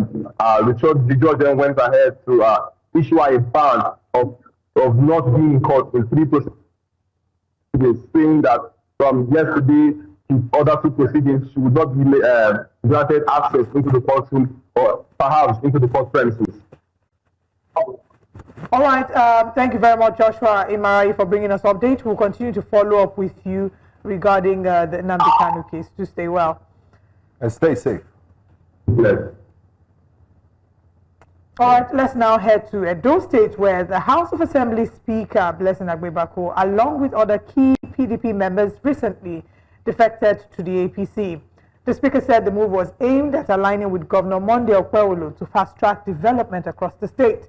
Agbebaku praised the governor's developmental focus, citing the construction of Ohomora Secondary School and 3 major roads in Owan West local government area as signs of inclusive governance. Beyond the party labels and power plays, let's now find out what this defection means for the people of Edo State. Joining us to shed more light on this discussion is legal practitioner Ilemona Onoja. Good morning, Ilemona. Thank you very much for joining us this morning.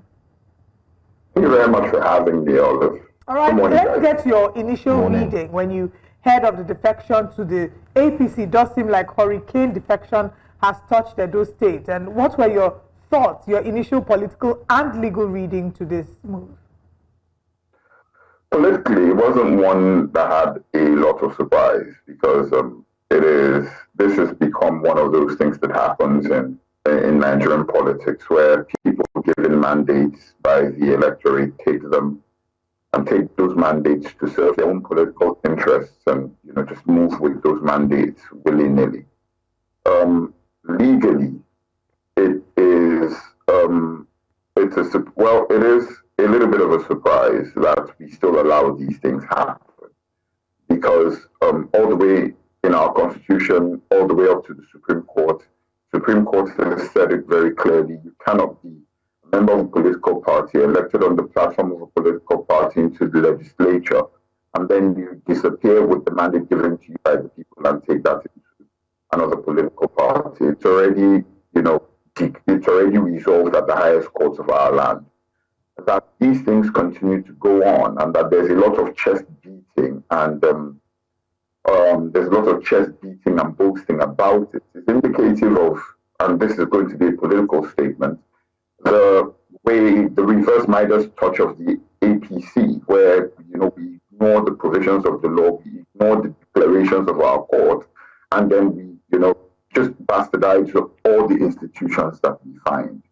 It is, I think, at this time one of those things where it's just evidence of how far back the APC as a leadership is taking this country, where there are decisions of the Supreme Court that they just openly, blatantly, brazenly ignore. I still want to push back on, the response and also just to further press in on the explanation the speaker gave, basically saying he's aligning with the governor to ensure that progress comes to the state. This is not the first time we're seeing that reason. In Delta State, for example, we saw that when Governor Sheriff Abure-led and the former governor Ifeanyi Okowa moved to the APC, part of the reason given was they wanted to align with Abuja to ensure they bring prosperity to the state. So what do you make of this defense? Because we've seen it the first time, it's flown, we've seen it again happening, and if nothing happens, that might be the reality that we'll see across the country. And are they not just being pragmatic?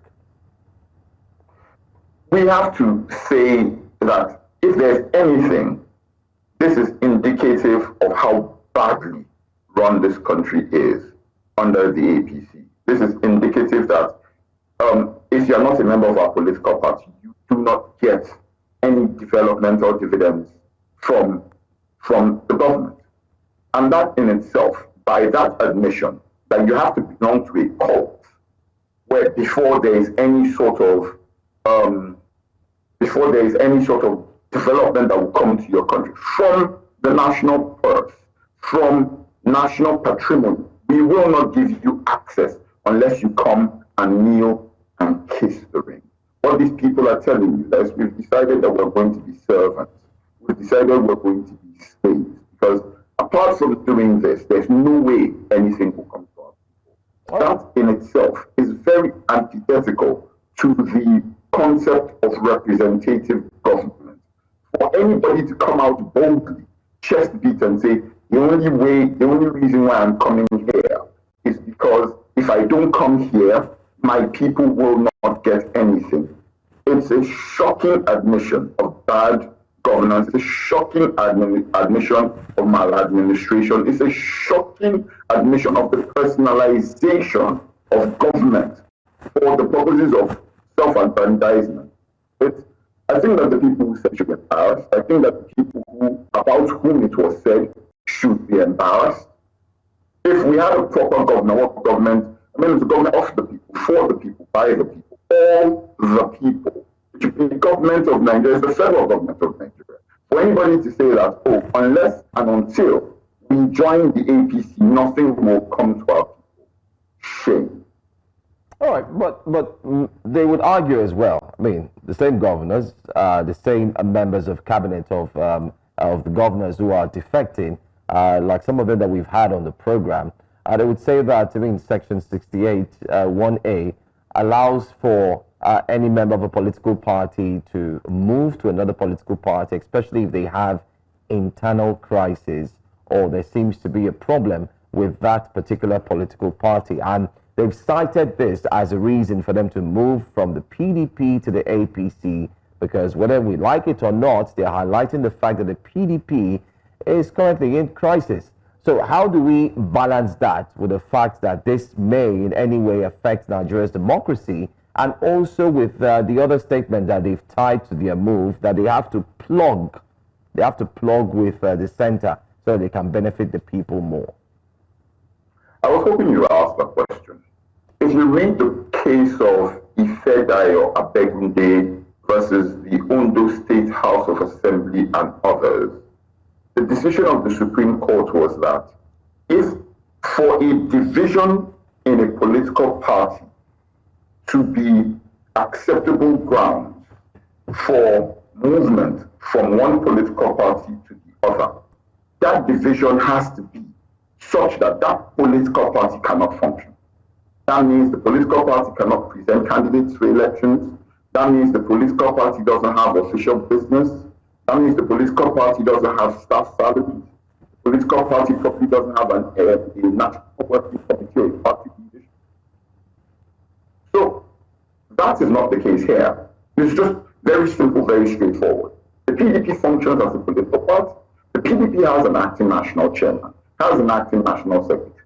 In fact, only recently, the self-same Supreme Court resolved what it said was a leadership dispute in the PDP. Now, there's a plethora of judgments in the Supreme Court that says that divisions, for you to say that there is a division in the political party, must be at the national level. That you don't, it's the national level leadership of the party that determines what goes on at the state level, right? So if we've resolved that the national leadership of the party is sorted, not just by my proclamation or by my statement, but also by a declaration, more importantly, by a declaration of the Supreme Court of the Federal Republic of Nigeria. If the Supreme Court has sorted that out, what are we talking about? In the Edo State PDP, we must remember that this person who, the Speaker of the Edo State House of Assembly, defected. The PDP leadership, even in all across the 16 local 16 local governments of the state, the PDP leadership in all those local governments still remains. The PDP leadership at every level of the structure still remains intact. What division does he speak about? I think it would be better if people just came out to say, it serves my political interest for me to move. I think it would be better for people to come out and say, it serves me, than to come and attempt to pull the wool over the eyes of people in names of things that don't. The PDP, again, the structure remains. There is a state leadership, there's a state chairman, state working committee, and everybody submits to the leadership of the governorship candidate, gubernatorial candidates of the party in the Edo State elections. Dr. Asmi Kodalo, who showed he won the elections. Not only did he win the election, he showed the capacity that we can organize and provide, pending the declaration of the Supreme Court. It's one of our mandates. We can provide alternative leadership. Some people just think it serves me better. And this is the selfishness that we need to root out of our sort of politics. The Speaker of the Edo State House of Assembly, what he has done is rob the people who voted him into office. What he has done is that he has taken their mandate and then he has taken it, of course, to share with a party of people who are proven and will be approving. Seeing as I want to just refer to what you have just said. You're talking about him having robbed the people of Edo State. Does this again reignite the argument that we saw in Rivers State, where reference was made to Section 109, and the argument was that legislators who have voted on the political party and then thereby defected should forfeit their seat? We saw that happen with the legislators. It was an argument that we saw over and over again. Unfortunately, it's led to an inconclusive state of the legislature or the National Assembly in Rivers State. Do we see a repeat of that happening in Edo State? It has to happen. And if it doesn't happen, it will be that people who stole a mandate are enjoying that mandate and are spending the institutions to preserve that mandate. It will be perhaps one of the most open acts of brigandage ever.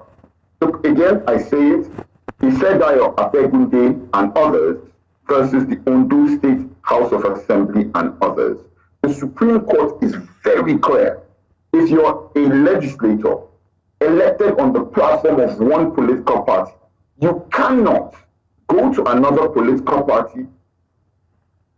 If you do so, you must lose your seat, and INEC must declare a by-election. If you're so popular and you believe that you're the one who is, you're this, all that and a bag of chips, go back to the electorate and let them confirm a mandate to you.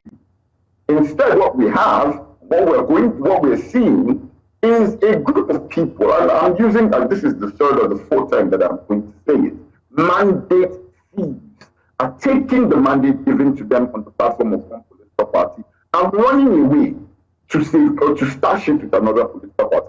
More important, I'll also add as an addendum, the Supreme Court has held a plethora of times that you vote for the political party, not just the candidate. It is the reason why you have the party logo on the ballot paper. It is the reason why you have the name of the party on the ballot paper. So, having voted for the PDP, what the people of his constituency are going to suffer is the imposition of the APC on them. It doesn't make sense. Ilemona, you have stated what you think should happen, right? And this was an argument that we saw in Rivers State when the Rivers State House of Assembly was in focus, and those members, the lawmakers, had defected and then come back to the party. Regardless of what you think should be the outcome of this move, do you believe that that outcome will be what we will see in Edo State, for example? Or what I'm asking in clear terms is, how they say that the law as it should be differs from the law as is. So do you see the enforcement of all that you said, the reference to the Supreme Court's decisions that you've just made reference to? Do you see that happening in Edo State? Well, I'm skeptical. And I'm skeptical because the APC is proven to be a party of law violators, institution besmirchers, people who just violate institutions, who have no regard for the provisions of our courts, who have no regard for the provisions of our constitution. So I'm skeptical. That said, I understand that, and this isn't just about Edo State. My position is the same about the PDP legislators who moved in Delta, about the PDP. In fact, my opinion is the same about every single legislator, whether you're moving into the PDP or not. My opinion is the same. If you're so confident that you're coming with a popular mandate of the people, encourage INEC to declare elections, go back to the polls and prove your popularity. That is my simple position. And it isn't just my position, it's the position of the law, it's the position of our Supreme Court. I don't see it happening simply because we are governed by people who have no respect for due process, who have no respect for the rule of law, who have no respect for anything, to be honest. That said, in Edo State, I understand that the leader of the party in the state, Dr. Aswe Ighodalo, is quickly rallying people around. There are conversations about going to court to challenge the position, the defection of the Speaker of the House. But more importantly, he's quickly rallying around to provide leadership to people, to show them the pathway forward, to show them that even if perhaps we are even better off without these sorts of people who have no abiding ideology, who have no sets of principles, who have no commitment to the people that purportedly elected them. Now, finally, just before we let you go, Ilemona, in all these discussions we've had this morning, there's a huge factor we've left out, and these defections have real-life consequences for the people being governed, who happen to be in the majority. Are they consulted, and what implications does it have for the quality of governance? And do the people really matter at the end of the day, or they're just pawns in the grand political scheme that we only remember on election day? Because I don't think majority of those who gave the mandate have been carried along in this decision. Of course not. Of course not. If anybody is consulted, right, you will not have anybody moving into the APC. If the electorate is consulted, you will not have anybody moving into the APC. We are the most insecure we have ever been. We are the poorest we have ever been. We have the greatest lack of access to education that we have ever had. The greatest lack of access to healthcare that we have ever had. We have the greatest levels of poverty that we have ever had. Nigeria produces Nigeria is the place of residence of the single largest number of malnourished children in the world. In Africa, second largest number of malnourished children in the world, but the poverty capital. You can't. A few weeks ago, a spokesperson to the president, Barrister Daniel Bwala, was mocking a senator, a serving senator, that he cannot go to his host community because Boko Haram will not allow him. And they said that that is fake truth. Our money cannot buy us anything. The famous words of someone who spoke to Idi Amin Dada back in the day, our money is almost tissue paper. People don't have access to food. People don't have access to education. If we have a situation where 1.8 million people write JAM, and maybe 70% of that does not score up to 200, meaning they don't score up to 50%, shouldn't we be sitting down? How does anybody tell us who we are going to the party that brought you this sorrow, tears, and blood? It makes absolutely no sense. The people are not consulted. They only consulted on election day when people attempt to buy our votes 2,000 naira, 3,000 naira, 5,000 naira, 10,000 naira. It is the reason why nobody wants to go to a different political party and contest their mandate. The people of Edo State are watching, and a number of these actions will then determine what their true belief is, and where they stand. The polls will be the verdict, and of course we're still following up with the case. We know that there's an appeal case for Asai Godalo. We know that the governor as well, the current governor, the arguments about his effectiveness. Some will say he's working, the opposition will disagree, but in time, I guess time will tell. Ilemona Onoja, thank you for joining us this morning. Thank you. Thank you very much for having me. All right, moving away from hurricane defection, let's share with you what's still to come on Breakfast Central. Still to come here on Breakfast Central this morning, we have the newspaper front pages, which will begin very soon, and we'll see what Nigerians are saying as well. So do stay with us. Still to come as well, programs to watch later today.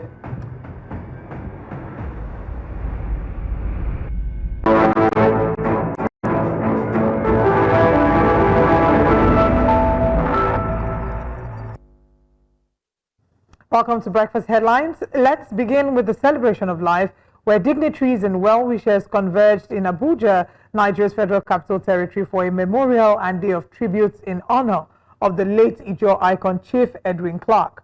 Clark, who served in various capacities within state, regional and federal governments, was a prominent voice in the agitations of the Niger Delta. Dignitaries present include former President Goodluck Ebele Jonathan, former Vice President Namadi Sambo, General Yakubu Gowon, former Anambra Governor Peter Obi, constitutional lawyer Mike Ozekome, and leaders of several socio-cultural groups, among others. He was a very courageous person, very prudent, and one key thing, he believed in the unity of this country. People may see him as controversial in one way or the other, but if we listen to all his statements, it's about a country that must remain one, a country that every section, every individual should have the same treatment. These are the qualities of D.K. Clark. We cannot replace him. All what we have to do is to make sure that we come up with annual lecture or something that will continue to advocate his own vision and philosophy. He has done very well, and all along he is fighting for a Nigeria that is fair, Nigeria that is justice, Nigeria that is equity. And this is what he has told us, he's left for us, to make sure that all Nigerians continue to ensure that Nigeria live as one country, one united, with justice, equity, and fair play. I am also sure that many of us here will, in the balance of our lives, strive to keep his struggles for the redemption of our country alive.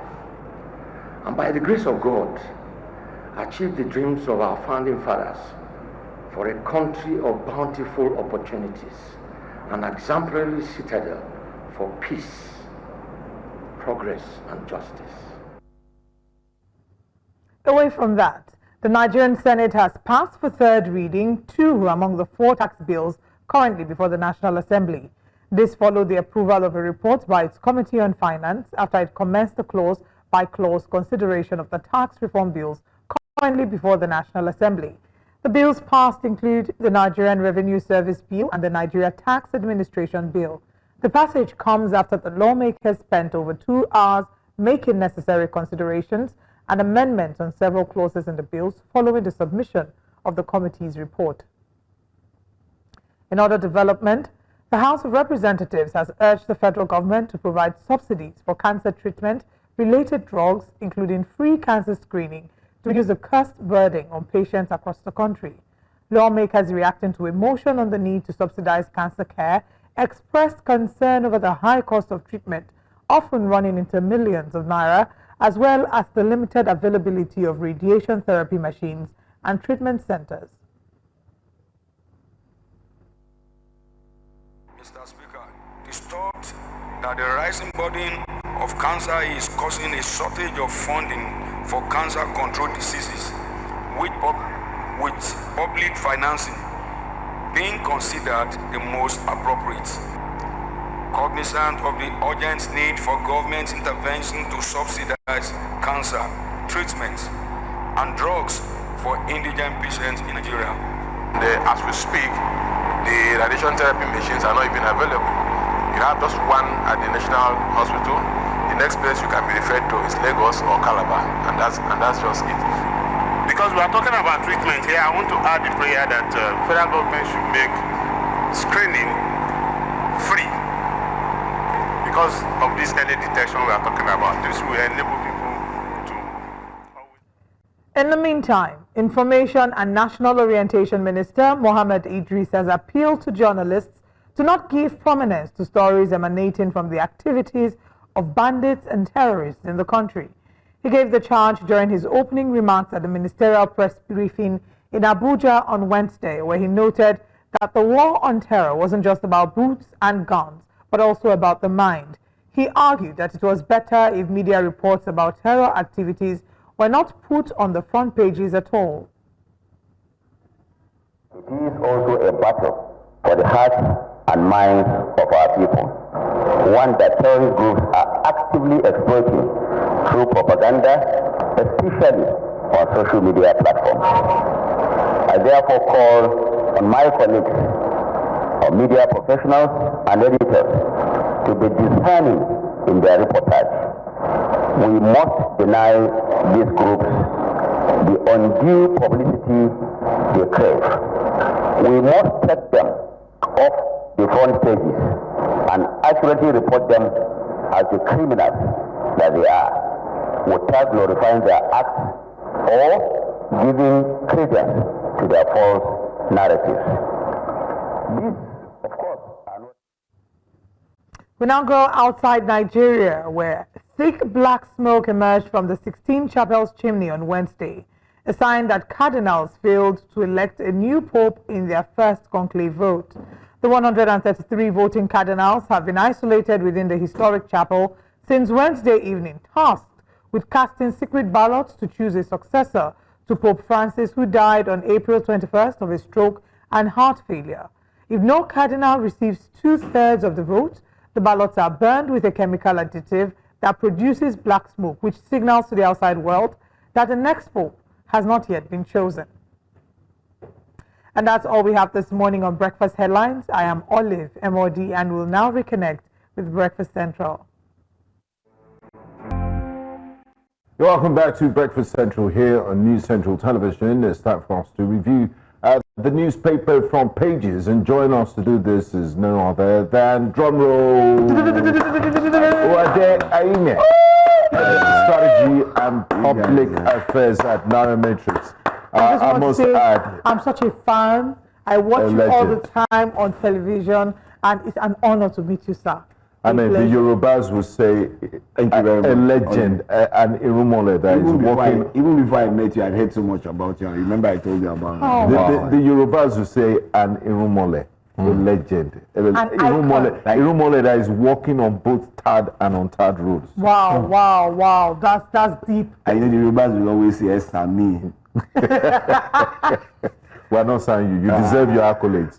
Take your flowers, please. Thank you very much. Thank you very much, and I really appreciate the introduction. It's great to be here as usual. Yeah. On Thursday. What did you make of the, Arsenal and PSG? Well, the better team got to the final. I'm an Arsenal fan. Whoa! Are you serious? Oh, really? Yes, I am. I like your honesty. Okay. They were the better team over the 2 legs, and they deserve to be in the final.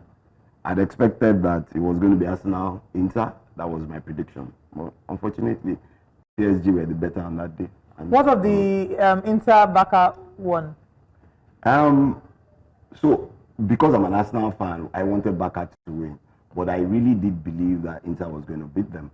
And I also do believe that Inter will win the Champions League. Really? Yeah, experience. So we should keep this No, here. it's not just experience. If you look over the last 15 years, any team that has beaten Barca in the semi-final usually goes ahead. Yeah, like you just reminded me of Chelsea, Exactly. Yeah, Man U beat them in 2007. Yeah, and then and they won the Champions. So any team that goes ahead. The Arsenal guys were deceiving themselves, saying that they were not. No. With regards to predictions, saying the Pope. When the Pope dies and all that. I also went to check it. So, but it's true. But it is true. Part of it is true. But there was a year that the Pope died and English team didn't win the Champions League. And that's this year. It's not this year. And even this year. And yes, even this year. And that's fine. I'm an Arsenal fan and I would support Arsenal for the rest of my life. It doesn't affect you terribly when Arsenal doesn't win again. No, it doesn't. Okay. It's a game. Sport. You will feel bad. Spiritual sport. But there's a next game, and then there's a next game, and then there's a next game. I hope the people that will lose sleep and lose the appetite. Last time okay, you know when people say this about Arsenal, and it just beats me. Liverpool went 30 years without a championship, and they won 2 in the last 5 years. Man U won 13 championships under Ferguson. And He's now left since when? They're in dry season. Yeah, they've been in dry season. The last time the ones that beat me the most is Chelsea, who for 50 years didn't win anything, and all of a sudden believe that they are the kings of Europe. Of course. And you see, the other thing I always tell people who support Chelsea, they are Arsenal rejects. Hey! They know. Look at it. You cannot. Look at. To be honest, we're not. Hey, Johansson. Just before we go, let's go into the newspaper. No, let's go into the newspaper. Let's go into the newspaper. The Daily Times, please. Let's have the Daily Times. I made my point and it was clear. No, it's okay. No. Our Chelsea legend. The problem is that they were expecting because I was an Arsenal fan. I will come here and I wasn't. No. Chelsea has the biggest bad belly for Arsenal. No. They don't even want us to win anything, but that's fine. We understand that you've not everybody goes through their dry seasons, and that's why they are 4 seasons. But I wanted to ask. I'm sorry. There's somebody that reminds me of Chelsea. Daily Times. Let's start with leadership. I'm sorry. I just wanted to check. The last time I checked, how many times have Chelsea won the Champions League? 1, 2, You see, that's 3, what they 4, always. I have no problem with that. And then Arsenal. Never. Arsenal has never won the Champions League, and that's not a big deal. So it's not by winning. Okay, guys, let's take football to let's look at the leadership papers and let's see. I wonder which club they would be if Labour Party was a football club. Probably the Chelsea. No, they won't be Arsenal now because even Wenger agrees that they are going to be Chelsea because it's about money misroad. Hey. Okay. And fighting against each other. They have gone back to the trenches. Let's go to the leadership paper says Labour Party factions return to the trenches. Abure's group suspends Otti, Kingibe, Nwokocha, and others. Nenadi summons Abure over alleged corruption and anti-party activities. And there are other stories, 5 billion naira budget. Honestly, 5 billion naira budget padding uncovered at Nakon. Wow. Coalition talks a hallucination, says presidency. Court admits evidence against Nnamdi Kanu. Bauchi converts supervisors to teachers. We see here. Okay, I think that's majority of it. Let's just take the big story. Labour Party factions. You talk about take terrorists off front pages. FG begs media.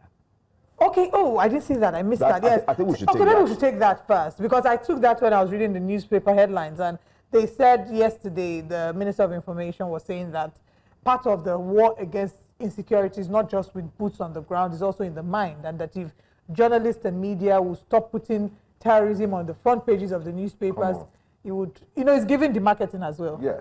It's giving that energy of, oh, you're demarketing Nigeria, because the truth is, this is their saying, is it not true? We're even underreporting some of the things. And I agree with you. And so my question will be, what is demarketing Nigeria? Is it that we shouldn't face the realities that are on ground? And it just beats me. If we don't talk about it and talk about how we can prevent them in the media, in the front pages of the newspaper, on News Central, on whichever station is talking about it, how do people even understand what is going on?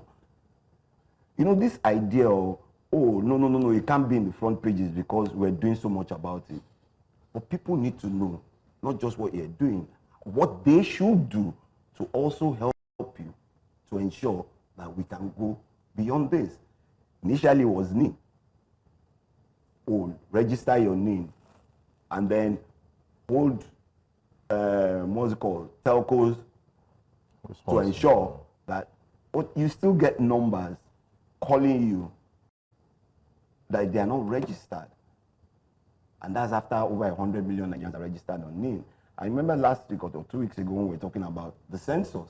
And I said, this is an opportunity for us to start to fight terrorism, because you can't be counting people and you can't put them into a register.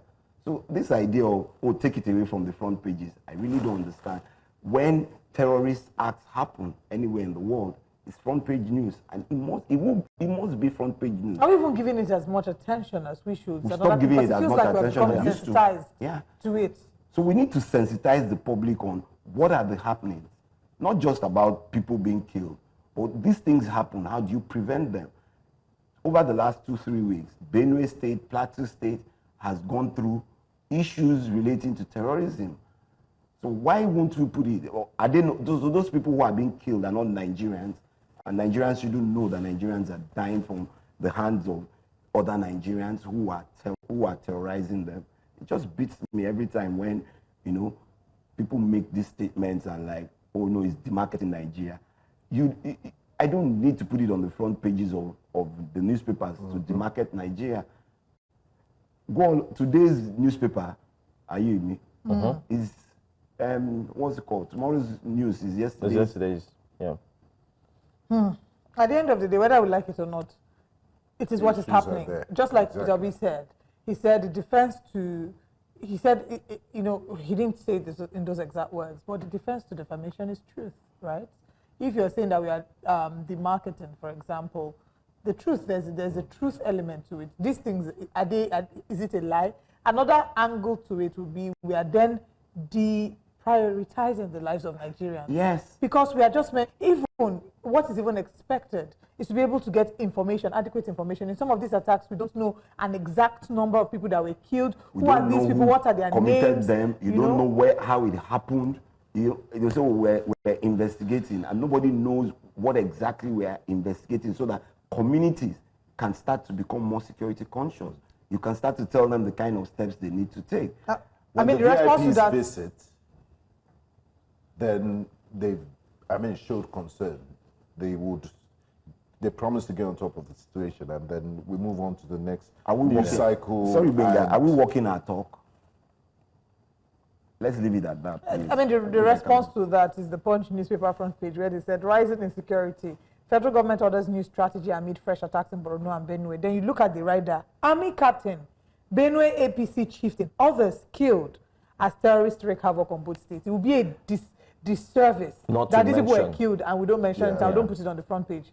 And are they not Nigerians that are being killed? That's an APC chieftain, no? Let's even leave who it is. Whoever it is, every life. I agree. No. I want us to really understand it. Every Nigerian life that is killed by terrorists is important to the whole of Nigeria. Oh, absolutely.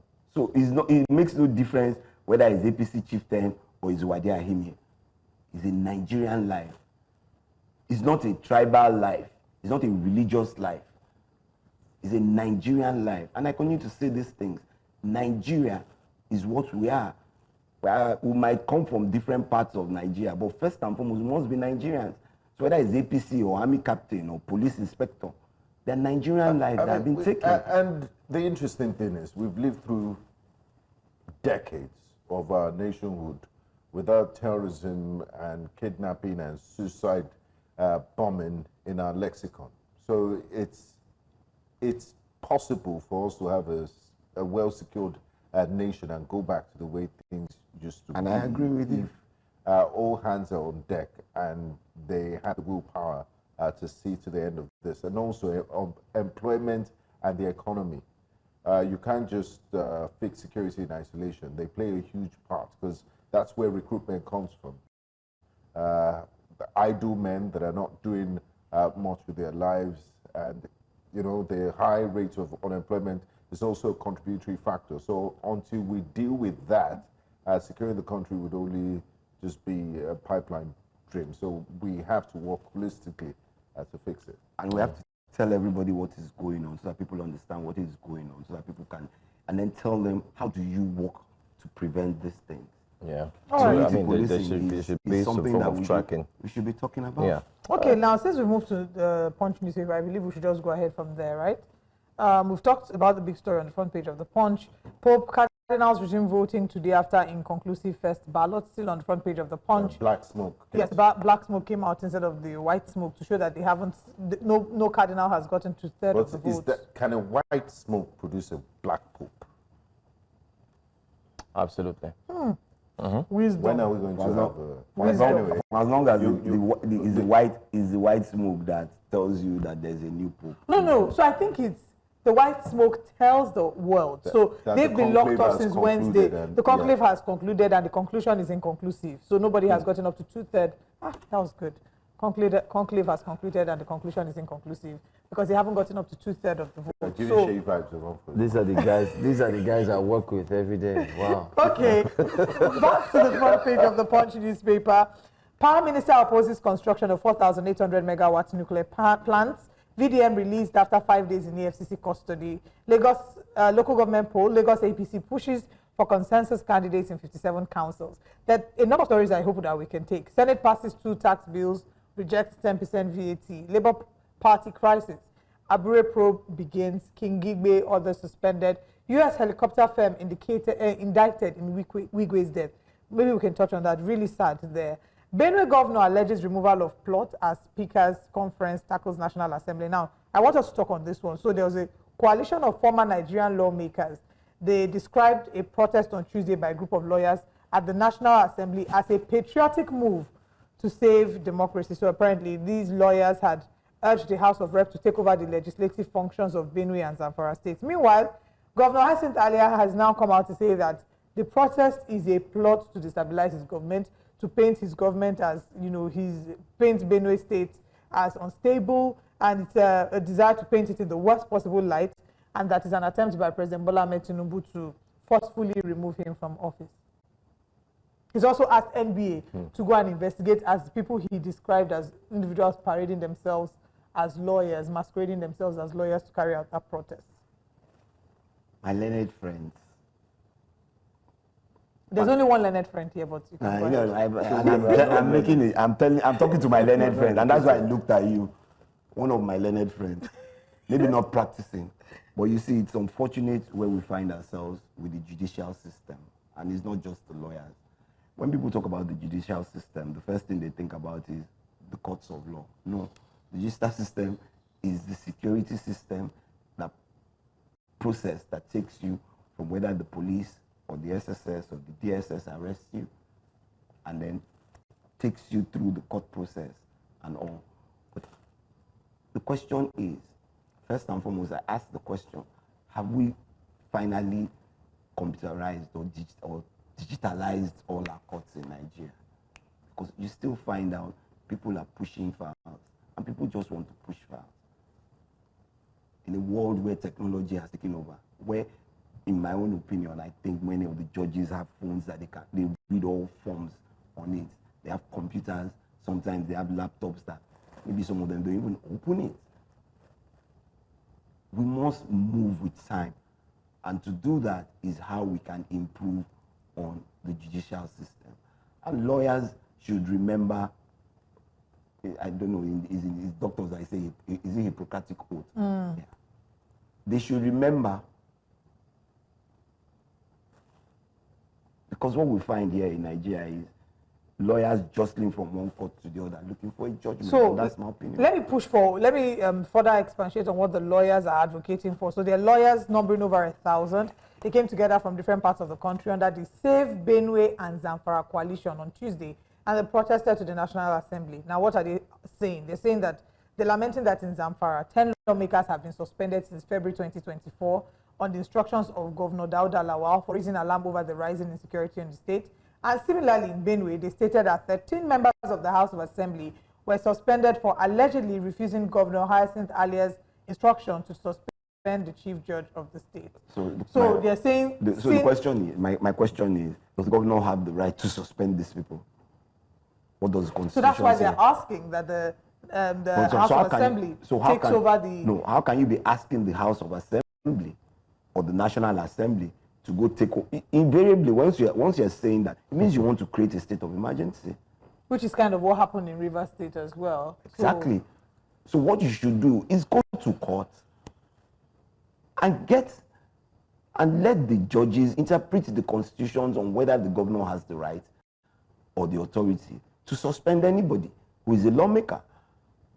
You haven't done that, then you go to the National Assembly and say they should take over the work of the state assembly members. In other words, you've opened the doors for them to actually come in and carry on a repetition of what we saw in Rivers State. But let's move on to another story on the papers very quickly. I think I'd like us to go back to, do we have Daily Times? Let's see if we have Daily Time. All right, but before we go into the details of the Daily Times, let's go on a very quick break. When we come back, we're looking at more stories this morning on Breakfast Central. Welcome back. Let's take a look at the Daily Times very, very quickly. Encomiums, the Senate passes 2 out of 4 tax reform bills. We're also told that they are going to consider the remaining 2 bills today. Remember that they came out from a recess just a few days ago, and it was mentioned that they would start looking into the tax reform bills yesterday. 2 have scaled through, but one thing they rejected was the 10% VAT. Remember that currently Nigeria has moved from paying 5% to 7.5 during the administration of Muhammad Buhari before he left, raised it to 7.5. And there were statements made that it would rise from 7.5 to 10 and so on and so forth. What's your take first? 10% not looked into in terms of VAT, but of course, looking at the 2 reforms that have been passed. Well, when you consider the state of or the level of poverty and the economic state in Nigeria, I don't think 10% really, because it's just going to add more burden to every Nigerian. That's my opinion. But in the reality, when you look at the tax system in terms of VAT across, whether it's West Africa, across the African continent, Nigeria probably still has the lowest. Because in Ghana, they pay about 17.5, not to even talk about the French-speaking places, which pay about that. And the reason why VAT is easier to manage is because it's a consumer tax. So at that point, when you pay for a good, those who are selling it can collect it and remit it. So it's one of the easiest forms to collect. So by making it higher or put it in that manner, then you can collect more. But the truth of it is, are we even administering the VAT system across all the sectors of the economy? Or is just the formal economy that is doing that? In my own opinion, and I think Mr. Taiwo Yedele has said this so many times, you need to bring more people into the tax system. It's not about increasing taxes or increasing the number of taxes. It's about bringing more Nigerians into the tax system. Because the more people who come into the tax system, the more revenues that come to you. But if 40, 50, at a point in time, I think there was a survey that he said that was done, 73 to 80% of Nigerians don't believe they should be paying taxes because they can't see. And it's not because they don't want to. It's because they can't even see the value that is being received from it. So rather than saying, we increase VAT to 10%, increase company tax to 50%, how do you create a system where people can see that their taxes, whether it's local, state, or national, is working in the system. And you know, we've always said, and I'm not trying to berate anybody, projects that you think on paper should be 18 months, go on for 4 years. Projects you think should be 12 months, go on for 3 years. But we don't even have to look so far. Look at Lagos State, for example. Well, like I said, I'm not berating anybody. Yes. So Lagos is where we live, but it's across the country, and in a space whereby I am the one who sets the exams. Are you with me? Sets the questions for the exams, writes them, mark them, and come out and display that I came first. Anyway. Lagos is almost hitting 1 trillion in terms of IGR. They're around 800 billion per year, and taxpayers' money, of course, make up the bulk of this IGR. And we still don't have streetlights, and a lot of the roads need nothing to write home about. I mean, it's nothing to write home about. Look at Lekki. So these are the issues that if we've been expanding Lekki Road for the last 20 years by 1 lane on a road that was built in 2 years. Dual carriage. A dual carriage from that mobile house right down to Ekpe. Then your guess is as good as mine. All right. I want us to take another story very quickly. Going back to the leadership newspaper, at the top left corner of the paper, you would see 5 billion naira budget padding uncovered at NACON, which is the National Hajj Commission of Nigeria. So the reports have it that, you know, the leadership newspaper had done investigation and found out, they got the official documents, they reviewed it, and the contentious sum of 5 billion naira was included with a very, very interesting, it was titled Hajj Support Program. That was what it was included under, with the ERGP code, ERGP 2025-03279. And they said as at 4 p.m. on Wednesday, they had reached out to the director and clerk of the Senate Committee on Foreign Affairs for a reaction, and they were unsuccessful. They also reached Hajia Fatima Sandra Usara, Assistant Director of Information and Public Relations at NACON, and she said she was not in Abuja and could not confirm the existence of such a letter from the Senate Committee on Foreign Affairs to the Commission about the alleged insertion of 5 billion naira in NACON's 2025 budget. They also mentioned that this investigation showed that this is something that happened as well, a similar pattern that happened in the Nigerian Christian Pilgrims Commission, where an identical 5 billion naira was inserted under the Pilgrims support line. So basically... Where's the fear of God? Very valid question.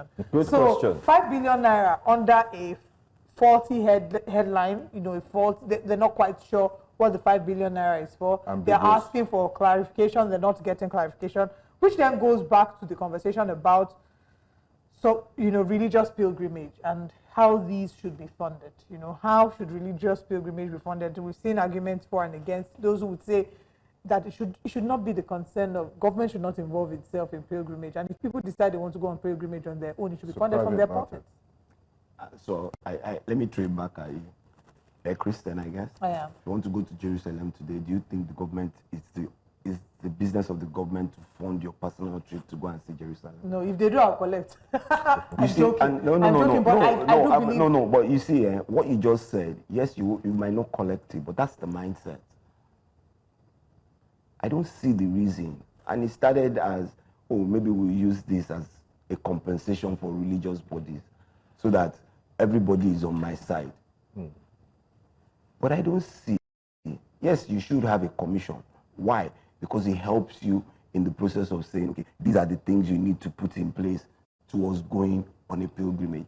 But I don't see the reason why it's government's business about you going on a pilgrimage. Let's even go back. Let me even review further. It's a personal thing. 2022 budget, there was a 382 million naira that was inserted for questionable projects, including 255 million for Hajj operational support and 127.5 million naira for the purchase of constituency vehicles for 2 House of Representative members, an action that violates the Commission's financial regulations. Record shows that one vehicle, a 2022 model Toyota Hilux, was purchased for 42.5 million naira for a constituency in Nasarawa State, and additionally 42.5 million each was allocated for training and enlightenment of pilgrims in Nasarawa and the Fakwejayi Federal Constituency, Lagos. What is the meaning of? Well, on the training and information of pilgrimage, yeah. For that figure? No, I'm not talking about the figure. That's something that you need to do, and that's some of the reasons why you require the commission. And remember what I said. Oh, yes, people want to go on pilgrimage, so you need to understand what the requirements are. So going out and educating and amplifying that message. Yeah. However, and this is my take, this constituency projects that we continue to talk about, what is it for? Lawmakers, agencies, your works are clearly spelled out. How does you supporting if you want to do CSR, are you with me? Then put it there in the budget and say we're doing CSR in these places or in that place. But don't tell me constituency project. Everybody just says, oh, it's under constituency project. And yes, some people, and I know people who have benefited from it, but how does it make sense? How does it make sense that someone in the House of Rep, are you with me, will come fix a road in an area and the road is being done by a ministry like agriculture? And then slaps his name on it when the project is completed. And then the budget. Bring Aborowa initiative. Yes. And the budget. And then it kind of like, it feels like I have to be eulogized for doing something at least. And that's what I said. When you set the exam, you write it, pass. And no, you mark it. You mark it. And then you score 100%. It's the same thing we said about the ministerial review. And then you paste it on the billboard, best student in the class. Would you rather have said anything else? Nothing else, man. I'm hoping that there'll be proper investigation into this NAPA story. It doesn't end like that. Like we've seen the proper investigation in what's the ministry that we don't even remember what the investigation is about. You remember? Humanitarian affairs. Oh, you remember the ministry? Okay. Yeah. I leave it at that. Olive, you mentioned the EFCC that is on looking social for media people looking that for a party that they will attend on Saturday. Is that so there's a travel agency that is linked to these fraudulent accusations against NACON. EFCC has said that they've invited the travel agency for questioning. They've confirmed that to the leadership newspaper. So we'll follow up with the story and maybe reach out to NACON to come and speak, or stakeholders in NACON to come and speak about this. How many cases have we seen that are proved? Do we see the end of it? Prosecution. Convictions. Joe, you know the funny part about all of it. You know the funny part about all of it. It's never conclusive. You will take a case to court. The judge will berate you for not doing your homework. We all say that the judicial system needs, but when a judge berates you for not even doing your work, it speaks volumes. They're not doing their work because they are busy doing other things that shouldn't be a priority. Well, we shouldn't deface the naira. I'm against that. I mean, we agree. Yes, I know, but I mean, there's a certain standard of reasonability. No, when you put it in a carton, you with dignity. I don't think you're operating it. Well, maybe because I'm not a fan of spraying money. Yeah, but is it for faith reasons or? It's just for personal reasons. Personal reasons. I mean, having been a banker for so many years, are you with me? And because of people because we spray money at parties, I can't walk into a bank and get new notes just to spend, not to spray. Then it speaks a lot. I was at a function on Saturday and someone wanted to change money for 50,000. The commission is 15K. Wow. Yes, for new naira notes. Yes. Okay. And in the I leave it. So now you understand why I say that for personal reasons, why I don't believe we should, and that's why we should berate the naira. I know Nigerians party goers are not the only culprits here. In the same spirit, they should go to all the markets and check inside the bras of all those market women and their purses. That they shouldn't keep their money. They shouldn't keep their money safe. No, why they are mutilating the naira? Why they are mutilating? They squeeze it. They use fish hand Yes. Why are you motivating? So I don't understand. When you pay someone who sells fish, which hand is he going to use? Come on. Come on. You see, and you see, Joe, you see this. Let's stop going to these things. Let's educate the people. You can't talk about financial literacy. Are you with me? And then you are. Nobody tells you. But they are mutilating the knife. Yeah, but these are things that have been done way from time immemorial. So why has been done? Spraying is part of the culture wait too. now. We agree with you. Does it make and I agree and I understand that. We agree. We're just looking at the dynamics around. Well, you can go spray. I will be at the party. Maybe that's what I do. So can I tell you why? Can I tell you why? I will follow you. And I will video you. Well, can I tell you why? I know you will lead the protest. Free that very dark presenter. But you know, like it's part of our culture. Yes. So beyond even the fanfare and all that show off that people think it is Ijaw tradition. The Ijaw bride is not meant to smile. They will keep spraying her until her satisfaction. Yes. And when she's satisfied, then she will smile and spray. And I agree multiple with cultures you. And it's in multiple cultures. Yeah. Are you with me? But however, the extent to which we excessiveness. Exactly. I agree. There's so many cultural things that we just do it and say, oh no, that's our culture. No. Like you said, in my own culture, are you with me? The bride, you shouldn't pay more than 7 naira. No. So this. I'm just telling you. Evolves. Yeah. Like and you said, that's the beauty of life. If culture didn't evolve, we will not have P squared because of Mary Slessor. And I agree with you. But what are we evolving with culture? Instead, we're taking the things that kings did before. Everybody wants to become a king. In a place where community coming together. But I want to be the one that says, oh, Joe, no, you can't do that. Shade at Oke Bakassi because he just became a king. No, okay, I love and I respect Oke Bakassi. Okay. And he's a personal friend of one of my best friends in the world. Are you with me? It's not because of that. But my question is this, and I ask this question, what kingdom really is he king of? Is he king in somewhere? His kingdom. Which kingdom? A kingdom somewhere in the south. You need to find the GPS coordinates. You see, when you have a community or a local government, let's say it's 10 kilometers, and every kilometer, when you divide it, there is an Eze, or there is an Oba, or there is an Eme. Then what is ridiculous? But don't forget that they are also part of the fabrics of the society. Yeah, but the fabrics of the society tells you that you have a community where there is a leader. There are people who speak with the leader. Let's even go back to the Holy Book. One of the reasons why did Moses constitute his what's it called? Yeah, because people asked for it so that and that's my point. But were there two Moses? There was only one. He couldn't do it alone.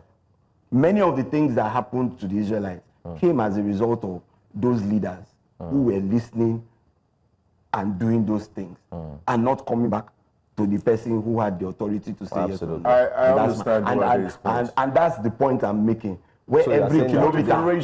So today you are saying that too we many have too many A's that there are even A's and Y's. There are too many chorals in the setting. And I asked a question, because my brother and I said something somewhere, and you are saying, oh, I'm the Eze of one place in Mushin, and I have no problem with that.